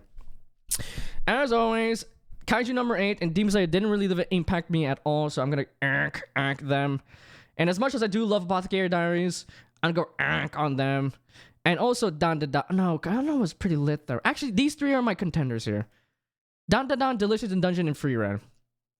Oh no! Dan had sick like character designs, but I think I'm gonna cross it out for now. I think this is like a Delicious and Dungeon Meshi and Free Ren fight again. Oh, how many times are they gonna be fighting today? This is terrible. Actually, how long has it been? It's 3 hours. Okay, I think we should be able to finish by 2 o'clock. I'm surprised it went for this long, but I'm gonna be honest. I think my gut feeling is Delicious in Dungeon. I think I love the character designs of not only both the cast here, but also like the mobs, like the creatures that inhabited the dungeon itself, and like some of the designs that happened later on. I can't really specify it all too much because it may go into let's see. I can't really specify too much because I want to keep it a surprise for you guys. But I think I love Free Rent and all the characters look lovely, but I think Delicious in Dungeon kinda sets it apart for me. I just love this cast of characters. I mean, look at that claw. They're eating the fucking dragon. Is this a dragon? I don't fucking remember. Dude, they're gonna eat everything, bro. They're gonna eat. They eat mushrooms. They eat mold. They eat burb. They eat cow. They eat everything, man. That dungeon. Senchi's like, all right. How'd that look under that oven, though? How'd that look in the wok? All right, though. But I think Delicious in Dungeon for me, I lean it towards a little bit towards that. So there you go, dude. This World War show for me is Free Rent, Delicious in Dungeon. War show for me. Oh, this is fucked. Okay, next one though. Best animation. Here we recognize anime that are visually stunning in the ways they are bringing their stories to life. No matter the style of animation, these shows put on a visual spectacle for viewers to enjoy, immersing audiences in previously unimaginable worlds. Okay, so we have... Dude, this is literally the 6 same shows. Guys, am I having deja vu? They're just changing the title, right? It's literally been Dan, Delicious in Dungeon, Demon Slayer, Hashira, Training Arc, Free Rent, Kaiju number 8, and Solo Leveling. These 3 have been on for like the past 4 nominations! Or categories, my god. So, Kaiju number 8, and Solo Leveling, and Hashira... Dude, I mean, why are they voting Demon Slayer, man? Yo, who gave a fuck about that fucking season? It sucked ass for most part. Okay, but okay, we're back to square one again. Down, Delicious in Dungeon, Free Rent. I'm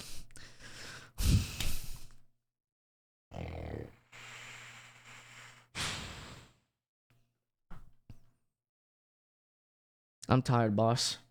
I'm tired, boss. Yeah, guys, I'm getting tired. Guys, this is actually, this time around, I think I may prefer Dan over Delicious Dungeon here. But the animation that Trigger did for Delicious Dungeon was really good. But I think this time it's gonna be a fight between Dan and Free Rent. And not gonna lie, Free Rent, yeah, it is mostly a fantasy kind of slice of life journey where she's kind of walking around, nothing really much happens. But when the action happens, it cooks so wonderfully. It is so beautiful, okay? It's so pretty. Like, literally, the action on this show looks better than, like, some of these shows here that are mainly action. Like, it for sure definitely looks better for me personally. Okay, this is my personal opinion, all right? I'm not saying objectively, or maybe it is objectively. Who gives a fuck, right? But for me, I think I do prefer the animation of Free Rent over. I think it looks better than Kaiju. It looks better than Demon Slayer, and looks better than Solo Leveling. Then again, they each have their different art styles, so it's hard to kind of compare them full on ahead between one of them. It's just more like a preference of what you think looks the prettiest to your head, right? That being said, I realized just now that Jujutsu Kaisen didn't get a mention here, even though the second half of the show got aired into 2024. Does that mean Solo Leveling is not going to get mentioned next year? Ooh, interesting. Also, I'm surprised Elusive Samurai didn't get mentioned because I think that left an impact more than these shows combined. All right, like literally, like I said, the animation art styles in Elusive Samurai were all like very unique and looked so good. It was definitely the best part of the show. But for me, I think Free for me looked the prettiest for me. It went hard. It looked pretty, and yeah, it was, like I said, another fantastic part about the show. The animation went hard at the times when it needed to, or like for the most part, even if there was no action at hand, it just looked all so pretty. So yeah, what about Free in here? All right, then. Next one. Best Original Anime. Ooh, finally! Finally, some actual. I'm looking through these shows, and it looks like shows that are not fucking. Look. They're not the. They're not the They're not these three. They're not these six. All right. There's actual new stuff in the nominations. All right. But let's read it out here. An original anime showcases storylines not adapted from source material like manga or light novels. It is a new creation. These original works of art mesmerize audiences with the quality of new stories. All right. So we have Buchi Giri by MAPPA, Girls Band Peak by Toei Animation, Jellyfish Can't Swim at Night. I mean, all right. Metallic Rouge? Ninja Kamui? And Train to the End of the World. Ooh, hey! Yo, I'm glad they got a mention here. All right. I don't know if you can tell. My reaction to these shows, my God, they were ass. They were major ass. I don't know if this was the 20th or 25th anniversary for Bones as an animation studio, but my God, if this was their celebratory anime for those, man, did they wow. The characters did things, and the best. Hey guys, the openings and ending were pretty good. That's about it. This show was so disappointing, man. I think. Wow.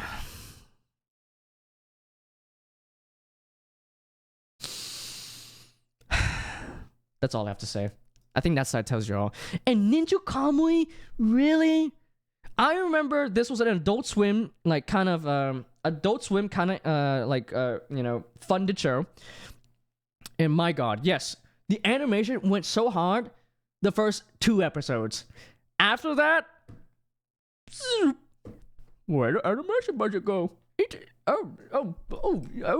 Yuki at the department next to us used the money to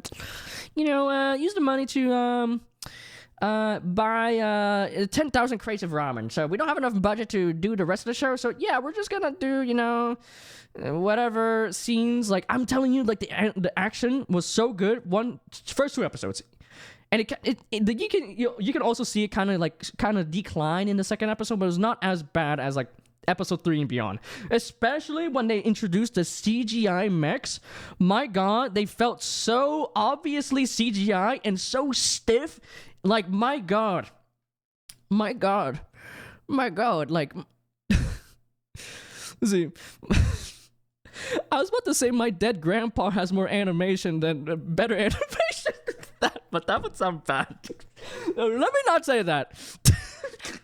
I hope you're doing good, Grandpa. Hope you're doing well. Hope you're doing good up there.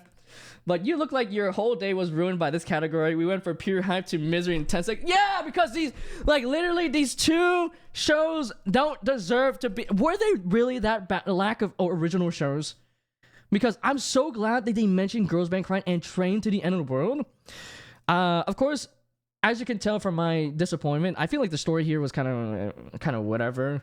But the animation, like if the main stick of your thing is gonna be anime, like be action, I feel like once your action budget goes so bad, it's gonna really ruin the entire series for me. Like for me, first 2 episodes, I was like, okay, the story was all right, but the action is really great, so I'm gonna give it a watch, right? But then like once you have kind of mediocre whatever like animation action, I feel like the whatever story gets accentuated. You know what I mean? Like I feel like once like a good part kind of disappears, you kind of accentuate like the bad parts of the show, right? So honestly, I'm not too surprised that I'm surprised that both of these shows are whatever. I think some people may see me and being like kind of downplayed Metallic Rouge and being like, oh, it's because you're too dumb for the show. But like, I'm like one of the great things about this show. I know I just jumped off of Ninja Kamui, right? The one thing I did like about this show is that it didn't treat the audience like it was a kid. Like I feel like you have to kind of pay attention to pick up the details and stuff like that. But I don't know, it kind of just fell apart. It felt like it kind of felt ambitious and wanted to do, and at the end it just felt like nothing really mattered. Same with this one. I heard a second season was getting aired. If so, I'm not watching that shit. Get that shit out of my face. And I haven't watched Buchigiri, so I'm gonna cross out Buchigiri, Metallic Rouge, and Ninja Kamui. I'm surprised they made it. I'm surprised these two made it because they were absolute garbage. All right. So next show I am gonna cross out though is Jellyfish Can't Swim at Night. Because I've explained it a bit before, but I feel like this show could have had the ceiling, the peaks of a place further than universe at the beginning, like maybe first half, but then the second half for me, especially the ending, is when it kind of just ruined kind of everything for me. Like for me, like maybe some people might look at the ending and be like, hey, it's not a very good ending, but it didn't ruin the show for me. But for me, it felt like they were cooking a steak, but then they overburnt it, and then they tried to serve it to the customer because they ran out of steak that night. You know what I mean? Like they were cooking so much stuff in the kitchen that they realized that they only had 12 episodes to run with, and then they decided to shove it all into a present box, wrap it in a bow, and go, "Here you go, happy birthday!" You know. So yeah, I think this was overly ambitious with what it wanted to accomplish. I do like the characters and all, but I think it just kind of fell apart at the end, especially at the end when some of the characters just did a 180 in their character, and it just felt kind of like empty at times. But yeah, I'm gonna exit out because unfortunately the ending I did not fuck with the ending. It kind of ruined the entire package for me, unfortunately, or the show for me. So the last two we have is Girls Band Peak and Train to the End of the World. All right, so Train to the End of the World, Train to the End of the World was like pretty much like a fever dream. This show was basically this girl, one of the friends of these girls, pushed a button, and that button would release 6G so that we could communicate telepathically, right? But unfortunately, it went haywire and caused like the entire world to go like to shit. And basically each part of the world is like a different, like entirely different world at times. And dude, this being an original show, it was so interesting because it, like, there's so many parts, like I said, it felt like a fever dream. There's so many parts of like the stations that they go to because they travel by a train, right? That just felt like who the fuck cooked this up? Like one part was like a farm, a regular farm, and next part we were in space. Next part we were in an amusement park, and then the third part we were in a military base. Like, I'm like, well, what is happening? But yeah, this one felt like such a fever dream. I had a really fun time. Some parts of the story weren't like too crazy, but I like the dynamic between all of them. They're really nice. And for some reason, they really like to detail the butthole of this dog. For some reason, there's a lot of shots where they showed the butthole of the dog for some reason. I don't know why. But anyway, that being said, though, this is a fight between this show and this one, and not gonna lie, I am gonna vote for Girls Band Peak. I don't know if you guys already got the notion of who I'm gonna vote for, but I literally been calling it Girls Band Cry. I've been calling it Girls Band Peak rather than Cry, right? Because dude, this show was so good. I love the music. The CGI felt like it definitely felt like I need to calm down a bit. Let me drink some water. I feel like I'm like starting to lose my train of thought here. Okay. With Girls Band Cry, I think visually even though it definitely, like, you can tell it's CGI, right? It was CGI, right? But it felt natural. It felt like it was good. Visually, it was like one of the best CGI like shows out there, right? It was very good. I really liked it, and all the characters I really like them. I like what's her name? Subaru. No, this is Subaru. This is Tomo. No, this is Rupa. This is Tomo. This is Moeka, and this is Nina. But yeah, I love all their dynamics. I love how angry she was. She was just like, she was so angry at the. So funny. Literally literally half of the show she's screaming. It's great. And yeah, I love the dynamics between all the characters and their journey through like becoming a girl, you know, a band. in like the professional side of things, and I like how all of them have like the different issues with being felt like they felt like they're being self-isolated at times because of like their passions in life. Like I'm pretty like Subaru was like her family is like a bunch of piano like players, but she wants to be a drummer, right? And then she's like a part of like a older like she's part of like an idol group that she got kicked out of and stuff like that. Like they all have their sets and problems, and they all come together through their problems, and they get to fix one another, And I hope that the second season comes by, because my god, this show, like I said, was peak, right? I love their interactions near the end too as well, and also I love Nina's like character progression as well. It was great, and I really had a fun time. Unfortunately, these shows both kind of have a similar vibe, where it's like these girls have their own sets of problems that kind of make them feel isolated from one another, from their friends and family. But I think at least Girls Band Cry didn't fumble the bag with the end, all right? And even so, I felt like there's some characters in this show that just kind of were there for 2 seconds and then fucked off. While there's a bunch of like side characters that do reoccur at times, and I'm really happy for that, right? You're flying, brother. Thank you. Sometimes when I get too heated right now, man, I just become a bumbling buffoon, But yeah, I'm gonna vote for Girls Band Cry here. It's easy mention. I'm pretty sure there's more original shows that came out last year. I just can't really remember it from the top of my head. I'm baffled that these two got unmentioned. Please let Girls Band Cry win. It is the GOAT, all right? I swear to God, if Ninja Kamui wins, this monitor is going bye-bye. I'm gonna be like, oh no, please. Oh my god. Oh my. If these two win, I literally will take anything other than these two. These two were a fucking mess, alright? This one was good, but kind of messy. These were just a mess from the get-go, alright? So yeah, Girls Band Cry. Easy clap for our 20th nomination. Now on to the 21st. All right. Goodbye, Girls Band Cry. On to Best New Series. I wonder what the nomination for this is. I wonder who.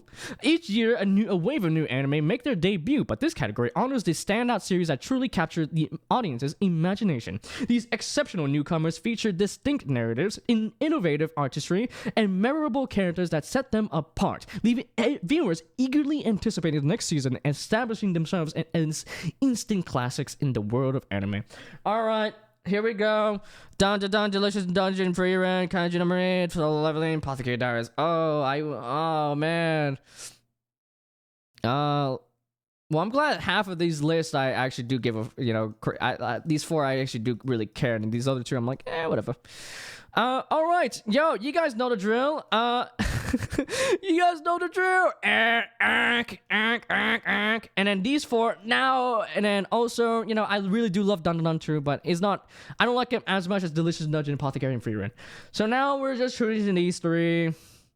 Look, you've seen me. I'm very biased. I'm gonna choose Free Run here. I feel like this show really did cook with its first season. I'm really happy that it's gonna get a second season soon, and I'm looking forward to see how this journey ends.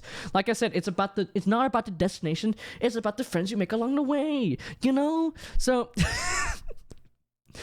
I'm looking forward to what Freenet encounters more down the line. And yeah, I can't wait to see what's more cooking as well. I do love these 3 as well, but not as much as, Freeman for me, of course. Like, look, guys, Freeman is my top 10 anime, right? It's in my top 10, all right? Of course I'm going to be biased here, right? These would be in, like, my top 20. My top, maybe even 15. These 2. But top 10 Freeman in here. So I'm going to vote for Freeman. Let's just pull the Band-Aid out. I don't think I need to discuss it anymore. All right? I think I'm going to discuss it more probably in the Anime of the Year section, but Best Continued Series, alright. Sustaining excellence is a remarkable achievement, and this category honors the series that keeps audiences coming back for more. These shows captivate viewers with rich storylines, dynamic characters, and stunning visuals, skillfully evolving their narratives while remaining true to their fan favorites. Their ability to consistently deliver quality storytelling makes them standout contenders in the ever-changing world of anime. All right.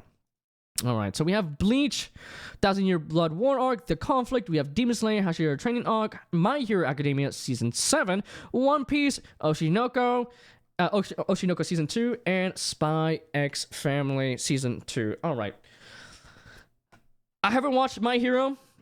Unfortunately, I am going to catch up to it whenever they release the last season. I think that's going to be a perfect time for me to catch up once again. I did drop it, but I wasn't like wholeheartedly, I fucking hate this show. It's more like I just kind of lost interest at the time. But I think once the last season comes out, I'm down to give it a try. Demon Slayer, I'm like whatever with. It's like I'm still gonna watch it because, you know, it's one of the more popular series, of course, and I want to see how the story ends, of course, as well. I know the movie's coming out later this year, so I'm looking forward to that, to watching in theaters. And then Spy Family, like I said, it's a Saturday morning cartoon, nothing more, nothing less. It's a comfy watch, but I don't really, really think about it all too much. Now these three are last left: Bleach, The Conflict, Oshinoko, and One Piece. All right. Well, Bleach, I do have my fair share of problems with. Though I would say that animation-wise, they cook. It's just that my problem with Bleach, as these past few seasons, have been them yapping about their abilities, like over-explaining their abilities to their opponents, right? Like, make it so that the explanation makes sense in the world, not when they're in a war with each other and they're trying to kill each other. You know, like what would that make sense? Would that make sense if you were gonna kill a person and you explain wholeheartedly what your ability does? Oh yeah, by the way, yo, I have slicing slash. If I get to slice you, that means you bleed super slice. All right. But and then the other person's like, oh, you have super slicing slice? I have super blocking slice, where I get to block every single slice you do. Narikore, you know, like, oh my god, shut the fuck up! Okay, sorry, I don't want you to yell. All right, just kill each other. God, animation's good there. So I think I have my fair share of problems with thing, but they do cook. And with Oshinoko, like I said, I do enjoy the drama side of things. I like that they're exploring the corruption with like the entertainment industry. Like with the first season, they did like idol stuff and like TV shows, and then second season they did like theater stuff as well. This may be a cop-out answer though, but One Piece, I caught up with One Piece. It cooks. I heckin' love One Piece. If I'm gonna give it a award. If I'm going to give it a award to anything here, it's going to be One Piece. I think they, even despite the pacing issues that they have with recent arcs where, they're caught up with the manga too much, so they have to slow it down by, making certain scenes repetitive and, flashbacks and shit. I think what they're doing with the current arc with Egghead is really doing incredible things for the world itself. A lot of things are happening at the world, like at the same time, that are going to impact a lot of these characters. And I can't wait to see what happens after Luffy gets out of Egghead and how it impacts the world of One Piece at large, right? So, yeah, I mean, it's a cop-out answer. I don't give a fuck. One Piece is the GOAT, and it will continue to be, hopefully, down the line. Next category, second to last one. I'm glad you enjoyed that little bit, Karma. You get what I mean, right? It's like, why, I get that, I feel like maybe the manga author was like, I need to explain these abilities so that they make sense for the viewer, right? But I feel like there's so many shows like this where they tell, but they don't show. Like, I feel like visually, you can explain a move visually way more, or like it would be more impactful if they just visually showed you how the ability works, rather than just be like, all right, chapter 1 of my ability, number 1, it's like, it's so annoying when you do that. That's why I don't like stuff. That's why I don't really fuck with Demon Slayer all that much. They kind of treat me like a fucking kid. Like, they literally go like, Pah! Let me use my water dance. Psh, oh no, my water dance didn't get hit. I guess I have to use water dance level 2. Ah! Oh no, water dance level 2 didn't work. That's it. Water dance level 3. Ah! It's like, shut the fuck up. Let me just let them. Like, it interrupts it interrupts the flow of things, the flow of the fights, because you just have to want to explain the stuff happening. Like, Like stuff like Blue Lock. I'm surprised Blue Lock is not here. Blue Lock, like for me, like the reason why the last episode is so good is because they decided to shut the fuck up and not explain every single move they did. Like, oh, I cooked the ball this way and that way, blah, blah, blah, blah, blah, right? Show, don't tell, literally. I feel like so many animes, like especially shonen animes, are just so much not showing and more so telling. Because they're dealing with, they're dealing with stupid people. Then again, shonens are demographically young kids, young boys, right? So it's not too surprising that they have to explain everything they do. But dude, if it's not like something like JJK where it's like, hey, if you explain your power, you get a power up. That's when it makes sense, right? But I heard it gets kind of repetitive on that part down the line. But we have to see, right? But it needs to make sense why they want to yap. There's only one character in this where it made sense to yap. It was literally like Mayuri. Like the scientist guy that's like fucking weird. He's like, because he's just like yo, this is part of my experiment, bro. It made sense for him, but the other parts, not so much. Anywho, second to last category, guys. I'm pretty sure this is film of the year. Oh, wow. Okay, guys, second to last one. We're almost finished with this. Don't worry, we're about to be done and dusted with the anime awards. This apparently took me almost 3 hours to go through. So, hope you guys have been enjoying it. I know a lot of you guys don't watch anime as much as I do, or kind of like just don't really watch anime in general, right? But hopefully, my descriptions have been plenty enough to understand where I'm coming with some of these shows, right? But film of the year. A great film effortlessly captivates spectators from beginning to end. Here we celebrate non-episodic anime with runtimes longer than a standard episode, whether they were released in theaters, on DVD, or online. Okay, so we are starting out with Haikyuu, the dumpster battle. Look Back, Mononoke the movie, The Phantom in the Rain. Okay, long title. My Hero Academia, You're Next, in the Trash, and Spy Family Code White, and The Colors Within. Interesting. Okay, so the only movies I watched here were Look Back and Colors Within. So the rest of these are kind of null, right? Then again, dude, please, I'm gonna be honest, who watched this movie? Because I remember I looked at the other anime awards, like r/anime, Anime Corner, Anime Trending, and the Spy Family one won. Like I don't think anyone watched this. No, maybe people did because they love Spy Family, but sure. And then My Hero, I mean, I don't really care for any of the movies, so I don't really watch them. Haikyuu, I think I'm gonna wait for the show to end, and then I'm gonna binge it all. Like a freak, yeah? Like a freak. And then we have Mononoke in the movie. I'm gonna watch Mononoke. I heard it's actually a really good horror anime, but look, I love the art style, man. So I'm gonna give it a watch down the line, of course. So this is more of a competition between Look Back and Colors Within. And not gonna lie, I do enjoy both these movies, but I think I definitely enjoyed Look Back way more than Colors Within. Nothing wrong with Colors Within. I think it was a really nice story that didn't really have like I think early on I was like waiting for like kind of like a plot point to kind of help progress the show or like the movie, but then later, like maybe halfway through the movie, I was like, oh, it's probably one of those movies where there's not like a clear goal in mind. It's just these characters hanging out with one another and how they impact one another, right? Because this show was about how there's this boy and these two girls that made a band with one another, and it's just them playing in a band and having a good time. They actually performed for a church. It was fun. It was really nice. And dude, visually it looks so pretty. It looks so pretty. I love the presentation of this show, or this movie rather. But unfortunately, I think Look Back for me just was so good. It was so good.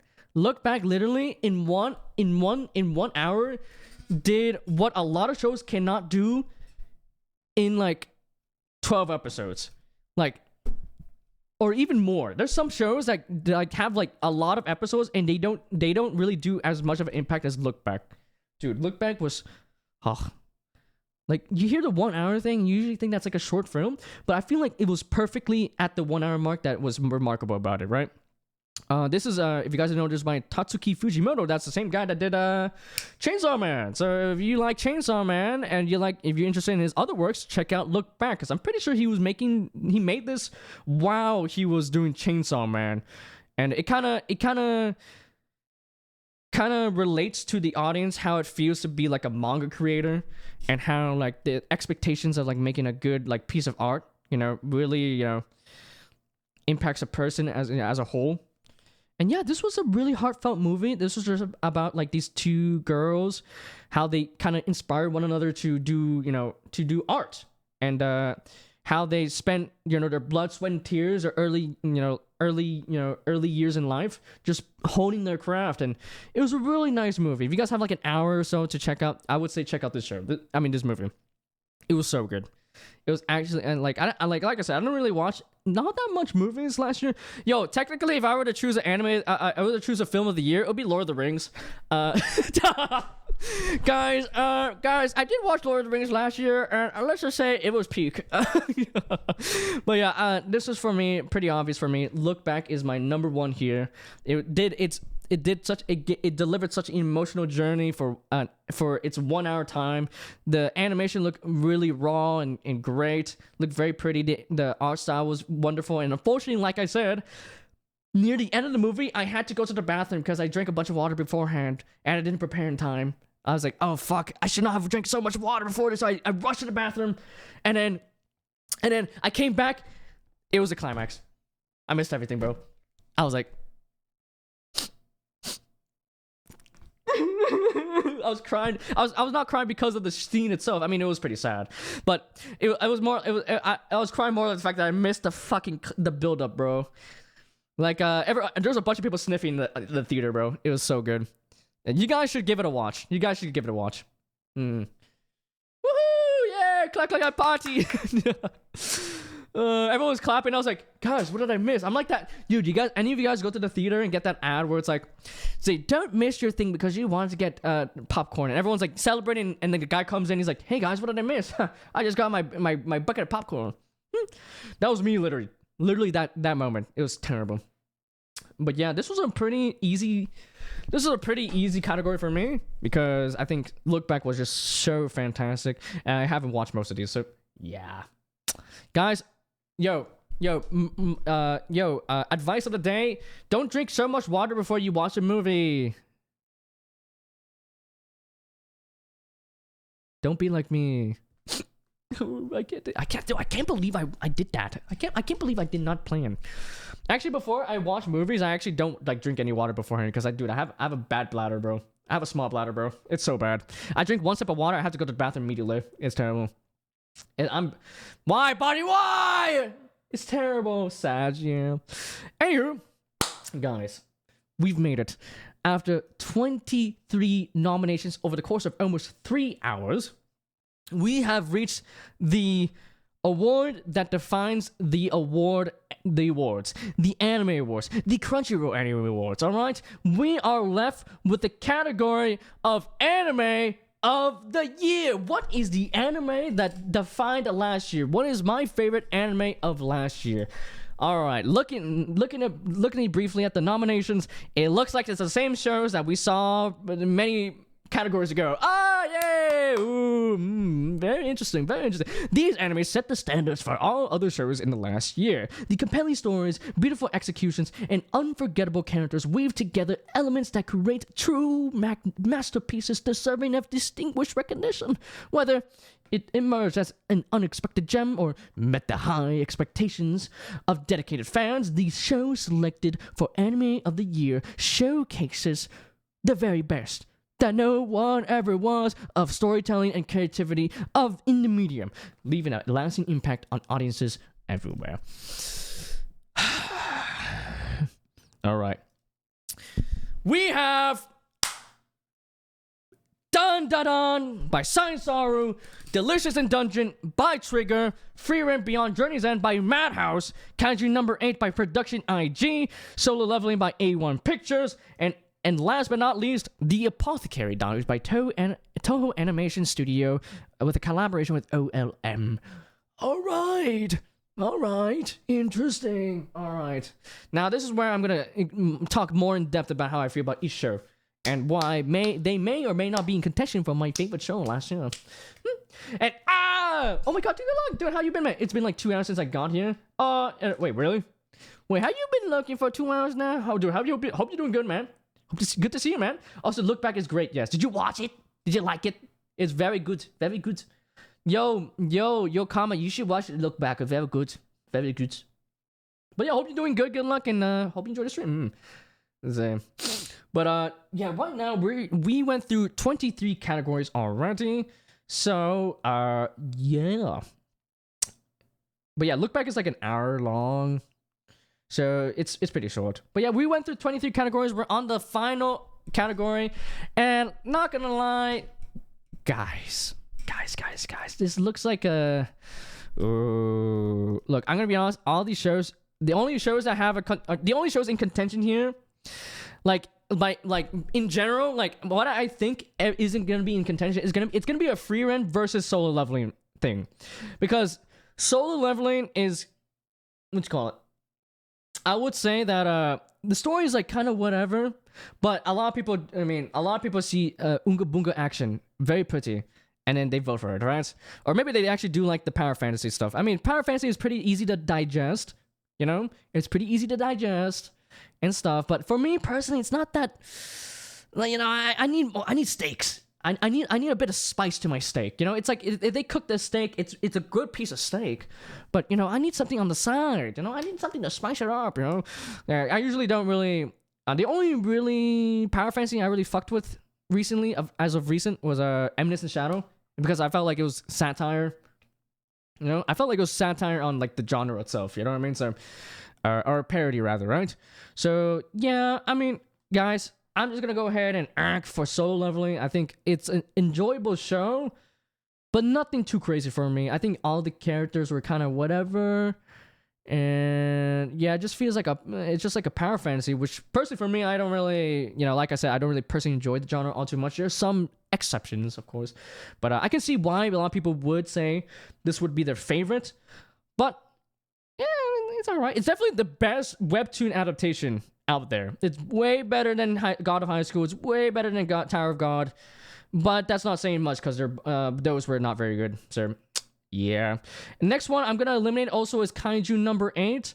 I think the most refreshing thing about this show was the fact that the main character is a middle-aged man, which is very nice. But he does go through like the usual battle shonen stuff. So, main character contracts power that is very dangerous, and he ends up joining a group of people that deal with the dangerous people and stuff like that. You know, it's like it doesn't really innovate, but it was still nonetheless an enjoyable watch. I had a nice time at Not too bad, you know, not too crazy, but not shit either, you know. It was an enjoyable watch. So yeah, those for me, these two are kind of like I said, popcorn shows. Like when I describe popcorn shows, I mean kind of like 6s and under, right? Like 6s for me are kind of like the popcorn shows where I turn off my brain, I just eat whatever I have, and then don't really think about it afterwards. Like it fills up the time, and I'm like, all right, go next. So yeah, I think these two are gonna be not it for me per se. I mean, if you guys seen my categories in the past, you guys already know what kind of is gonna be it for the you know, what's gonna be in contention for me here. I'm in my I don't want to live anymore mood. Oh no, dude, good luck, dude. Oh my god, dude. What's going on? Dude, I hope you feel better, man. It's okay, bro. You know, moments in life, you get that type of mood, but I'm sure it's gonna get better, my man. Dude, hey, if you wanna, I'm always here for you, bro. Yo, if you want to talk about stuff, I'll try my best to talk with you, you know. Anyways, I'm all right. Hope you're all doing well. I'm doing well. Thanks for asking. Good luck. We'll watch. Nice. See, I'm sure you're gonna enjoy it. It may make you cry though. Yeah, but I hope you feel better. Good luck. I'm not very good with words, but hope you feel better, man. Let's see. Don't worry, it's a what does Sam say? What does Sam say in Lord of the Rings again? It's a darkness that will pass, for there will always be light or something like that. I forgot. What's the fucking Sam. Yo, any Lord of the Rings fans? You guys remember the quote? I forgot. That's very good. But yeah, and the next one I think I'm gonna eliminate here, unfortunately, is Dan Dan Dan. I really did have a fun time. Like I said, I feel like the show. Let's see, it doesn't get what does. Okay, that was a real bad note. Yo, autocorrected. What the fuck is wrong? I was about to say that. Goddamn, that's a bit rough, no? No, but yeah, it does get better. Good luck. You got this, man. See, you got this, man. I'm not a mod. I can't delete my chat. Alright, we get it. Alright. You want me to delete it? Let's see. You want me to? Okay, let me. I was about to press ban. Uh-oh. But yeah, I think. Don't worry, we got what you mean, Karma. Don't worry, you got this. See, roll. No, what you done? Look at what you did to Good Luck. He disappeared because of you. Good Luck, come back. No, I didn't delete his. No, I didn't. No, he vanished. He used explorer vanished. That was not me. That was me. Let's see.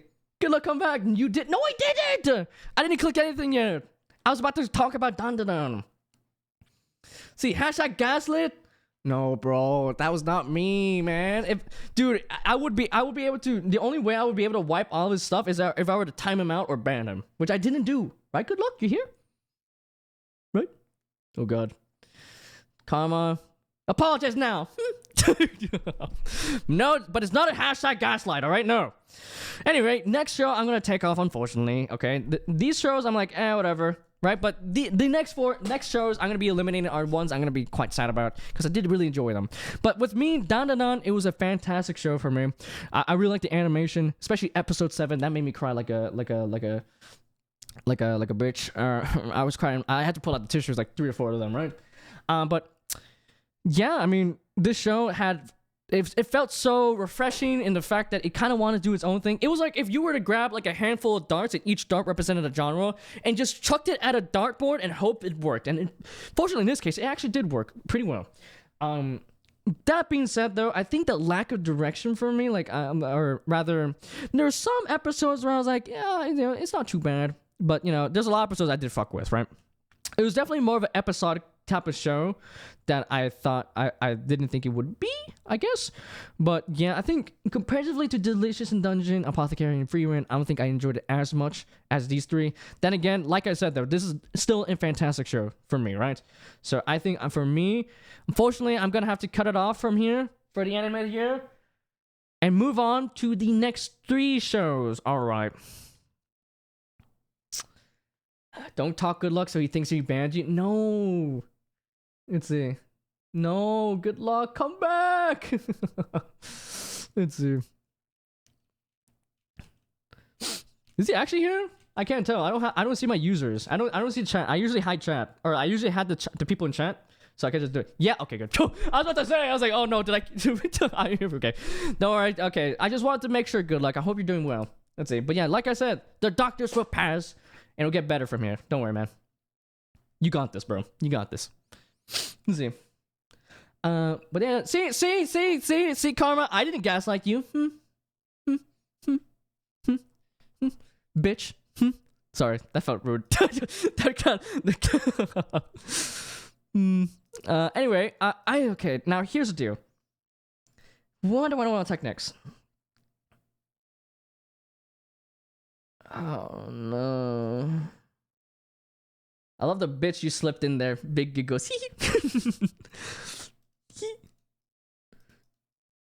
I don't know what I want to do here. Let's talk about Apothecary Diaries next.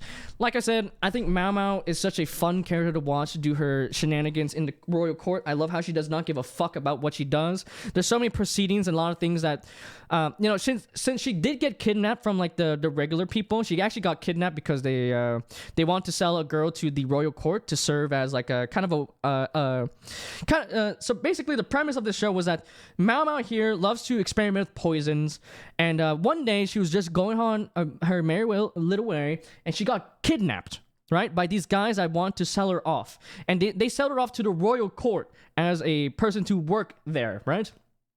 But sooner or later, people like Jinshi here recognized her her deduction skills and her apothecary abilities, as she was doing her job, as she's tackling some of these mysteries, and she later becomes like an actual like apothecary, like an official apothecary and stuff like that for like or like a medical person, or like in the royal court. So yeah, it's just basically her dealing with like a bunch of like medical conditions of like the past time, like how like some of these people don't know that, hey, maybe, hey, this may make you look pretty, like, this makeup may make you pretty, but it may just fucking kill you and just murder you. But hey, I'm slaying, right? Who cares if I die? But a bunch of stuff like that, right? But yeah, I think I just love all like the dramas here and there that Mama deals with. I love all the characters that don't give the skull emoji, bro.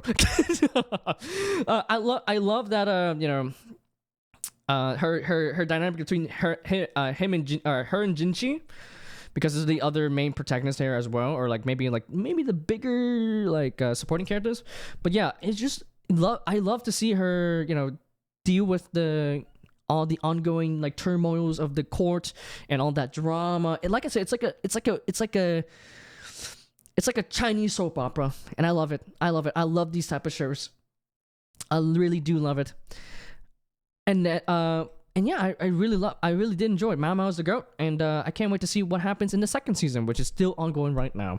And then next we have Delicious in Dungeon, a fantastic fantasy driven show where they try to they establish such a unique ecosystem of animals and creatures that live in this dungeon, and meanwhile seeing if they are edible or not. And it's really comfy, it's really nice. There's a lot of world building happening, and it does get pretty dark at times near the second half, but that's where I feel like that show really flips its head around. I can't say what happens, but it really flips its head around about the nature of this dungeon and the characters at large right there. And I think they did a great job. I can't wait for second season. I love how these shows had second seasons announced immediately, except for Free Run. And Free Run's like a bit later. But yeah, I love the fantasy vibe of Delicious in Dungeon, and it definitely is a contender for anime of the year. And then lastly, Free Run. Of course, Free Run, I talked about it more in detail, or I'm not gonna talk about too much about these shows too much, because I already talked about it at length before, so I don't want to be a broken wheel and all. But Free Run for me, it is it's a journey about regret and not using your time wisely, and just going on a journey of trying to reunite with some old friends, meeting new ones, and really taking in the world that she lives in, rather than just kind of just pass the time, because she is an elf, and traditionally in D&D type of scenarios, elves are long living, and they live for thousands of years. And it's really nice to see a show deal with relatable topics, because I'm pretty sure a lot of people out there they're just kind of like doing their own thing. They're just kind of like doing their cycle, they're doing like their routine without really thinking much, without really not thinking that much about it. And maybe this show really made me think about am I really using my time wisely? Probably not. And I hope that down the line I hope to really get out there and put my foot forward. Put my foot forward.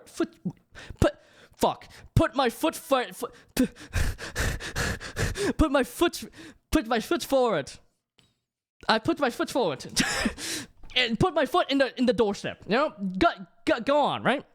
And honestly, because of this show, this may sound a bit corny, but it did really make me think about how a lot of our loved ones, we have limited time on this earth. We have our parents, we have our friends, we have aunts and cousins and stuff like that. And this show really did make me it made me hang out with my parents a lot more. Usually I just kind of do my own thing, but these days I actually been at night I get to like just pop in a video, and we just get to chat, and we just do our thing, and we just get to hang out. I'm trying my best to hang out with them as much as I can before life takes its place, and stuff like that. So, these are the shows that really impact me as a person. I like shows that really made me think about my personal morals and, all my beliefs and stuff, and really make me think about, life at large. So I think, based on that description, I think you guys can tell, yeah, for me, anime of the year is Free Run Beyond the Journey's End for me. I think it does such a fantastic, great animation, fantastic OSC. Feels like I'm watching Lord of the Rings, And I love all the characters. Like I said, all the characters didn't feel wasteful. Even some characters that only appear in one episode felt like they had an impact in the overall narrative, and just teaching its audience, or how I believe it teaches the audience that or what I think it does is that teaches the audience that spend time with your loved ones. Don't use laziness as an excuse to not to do anything at all, and hey, you can spend time to think about these type of things in life, think about where you want to go in life, but one day you're gonna have to push yourself forward to actually do it, rather than just sit idly in your mind and daydream about life in your head as time passes by you. You know what I mean? Hopefully that makes sense. But yeah, this show really did impact me, and yeah, it's my goat. It's my goat. That being said, though, if I were to actually choose a personal option for me, it would be Sound Euphonium 3, but hey, no one watched that show, huh? So, yay! But there you go. I really did enjoy this show. And like I said, hopefully I'm not overhyping it. Like I said, this is a show that some people, for majority of people do enjoy it. Of course, there's some haters, of course, right? With every show, there's a haters, of course, right? But for me, I think if you guys ever want to see a great piece of, one of the, if there was a show to watch that came out from the last 10 years, Free Run would be in my top of my list of his recommendation. I feel like anyone can watch it. There's barely any fan service. It feels mature. It feels like it's, the characters feel like, they're alive and breathing, and yeah, it's good shit. It's good shit. This was a close call, man. I really did love Diligence Dungeon and Apothecary Diaries, but Free Run just takes the cake for me, man. It takes the slice of cake. But guys, that was sick. I'm gonna download this. Ow. Why is it so bright? There we are. Let me save this. Save. All right, I'm gonna post this later. Let's see. Anime Awards 2025 ballot. I'm gonna post this on Discord, and if any of you guys want to do it too as well, then feel free to. Okay, there you go. Ooh, wait, what? Copy image? Why did you do that? Anime Awards 2025 ballot 2. Number 2. Okay. Boom. All right, guys, that took me almost 3 hours. God dang it. I didn't think I would go this long. Anywho, guys, hope you guys enjoyed that. Actually, no, wait, what? Actually, no, I should have looked over all the categories that we did beforehand, no? Actually, let's go over it real quick to the what we chose for each of them. One of them. I think it would be good if we did that. Yeah. Okay, just a quick little okay, why is it so blurry? Okay, so just to recap all of the 24 nominations I've chosen. I've chosen for Best Voice Artist Performance for English. I chose Sungwon Cho for Senshi.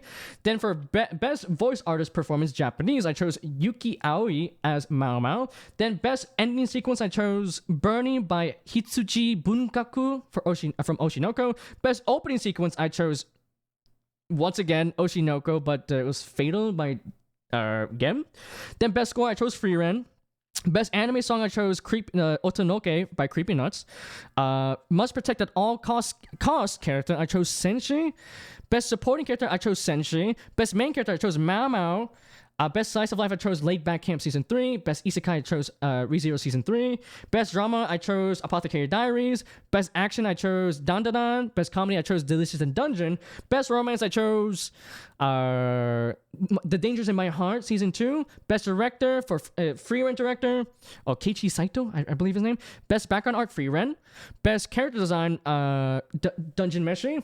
Best Animation, Free Run. Best Original Anime, Girls Band Cry. Best New Series, Free Run. Best Continued Series, One Piece. Film of the Year, Look Back. And ultimately, Anime of the Year, Free Run Beyond Journey's End.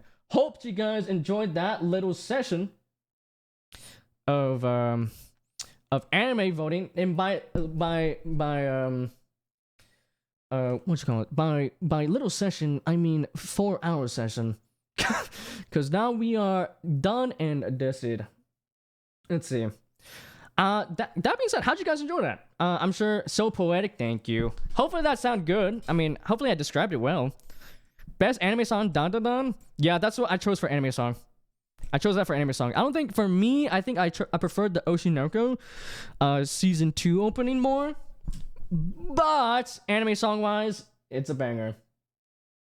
All right, there. Guys, I'm gonna go ahead and wrap it up there. Hope you guys enjoyed it. I know. Sorry for yesterday about the internet. I know some of you guys do want the Ace Attorney stuff, right? But don't worry, guys. Next week, I'm gonna be playing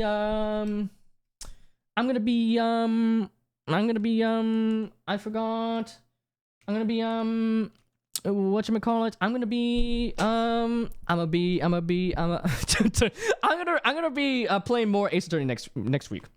I think next week the schedule with which I'm thinking about is that Monday we play Elden Ring and the rest of the week we play Ace Attorney, because I want to make up for the fact that we didn't play any Ace Attorney this week at all, which is quite sad, because I wish we did.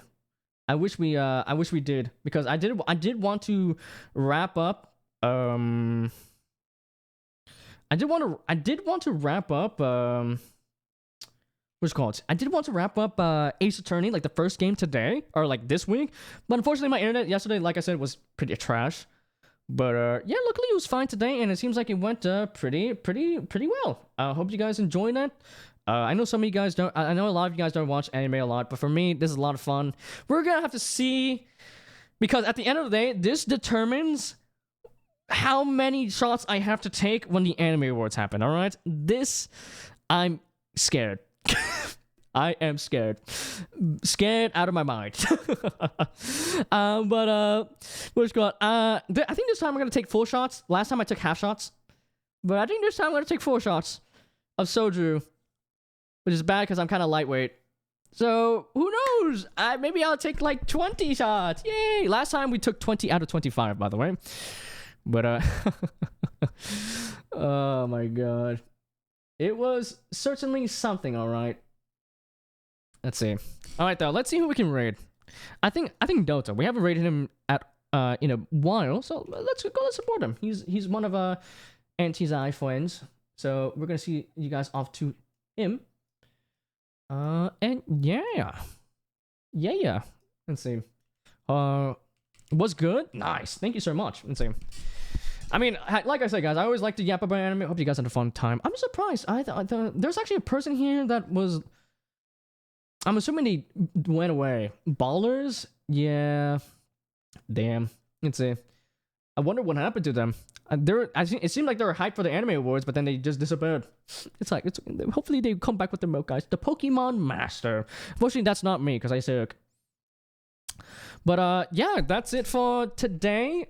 This ballot will determine the condition of my liver in the next month. The awards happen the 25th of May, and I think that lands perfectly on a Sunday, which is great because I do not want to do the drinking stream or the award reaction on a weekday, because I do need to go pick up my brother afterwards from school, and I don't want to be super drunk and drive a car.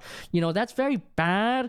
I don't think I would like to do that, all right? Who knows? One day I blink and the next day I'm in heaven, you know?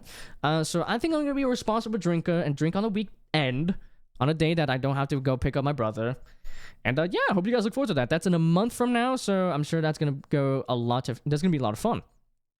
That being said, like I said, next week we're gonna play more Elden Ring, and then mainly it's gonna be more Ace Attorney. I do want to keep it up. It's crazy that with Elden Ring, guys, dude, we're like 20 parts. We're almost 20 parts in. We're still in Altus, right? It's fucked. But I love taking my time with the game, so hopefully you guys don't mind. All right. But yeah. In the meanwhile, though, let's raid somebody. Here's a raid message. There you guys go. Copy that. Send some love to Delta. Hope you guys had a fun time today. Hope you guys enjoyed me yapping. And yeah, here's also the Discord. where you guys can join if you guys want to see my schedules and shit. If you guys want to see my schedules and like any stream updates, and also if you guys want to hang out with other people in my community, go over there and join. It's completely optional and free. So if you guys want to do that, do that. But if not, that's okay. And also my YouTube, which by the way, just a reminder. By a quick reminder, I uploaded every single VOD I streamed ever from my I moved it from my Twitch to my YouTube. And right now though, if you do click on the YouTube thing, it would be blank because I haven't publicized any of the videos because I need to go through them for copyright. So hope you guys don't mind the wait. It should take like maybe a month or so to go through all of them because I really want to make sure I did not fuck up with some of them. All right. Delta Live TV. Yeah, Delta's a good friend. He always lurks and supports us. So guys, we're gonna raid over to him. Guys, copy that message, and then I'll see you guys on your merry way. Ah, man, I'm tired. There's a lot of yapping. But a lot of just I've been looking forward to it. And yeah, we're going to see. I think, like I said, there's gonna be a showdown between Freeran and Solo Leveling. Like I said, this is like I always say, this is a popularity contest with these type of anime awards. So I'm not gonna be too surprised if Solo Leveling wins a lot of them over like something like Freeran or Apothecary Diaries or Dungeon Meshi. I'm hoping to see a lot of variation for sure. But yeah, I hope you guys enjoyed it today. And yeah, send some love to Delta Live TV. He's playing Borderlands 2 right now. And Borderlands 2 is the go-to game. So guys, give him some love. I don't think I'm gonna be hanging out with him too. I think I'm gonna talk to him for a little bit before I do go. So go pick up my brother. And yeah, that's pretty much it. Thank you guys so much for today. Good luck, dude. Hope you feel better, man. You got this, bro. Let's see. I'm sure it's definitely gonna get better more down the line, man. But yeah, hope you feel better. And thanks you so much for everyone that popped by, said hello, and I'll see you guys next week. All right. Peace, okay? Peace. All right. Bye-bye. Bye-bye. Thank you guys so much for today. Oh, God. I just realized this is a 4-hour recording. It's going to take a whole day to upload to YouTube. Fuck. Oh, yeah, whatever. Bye-bye.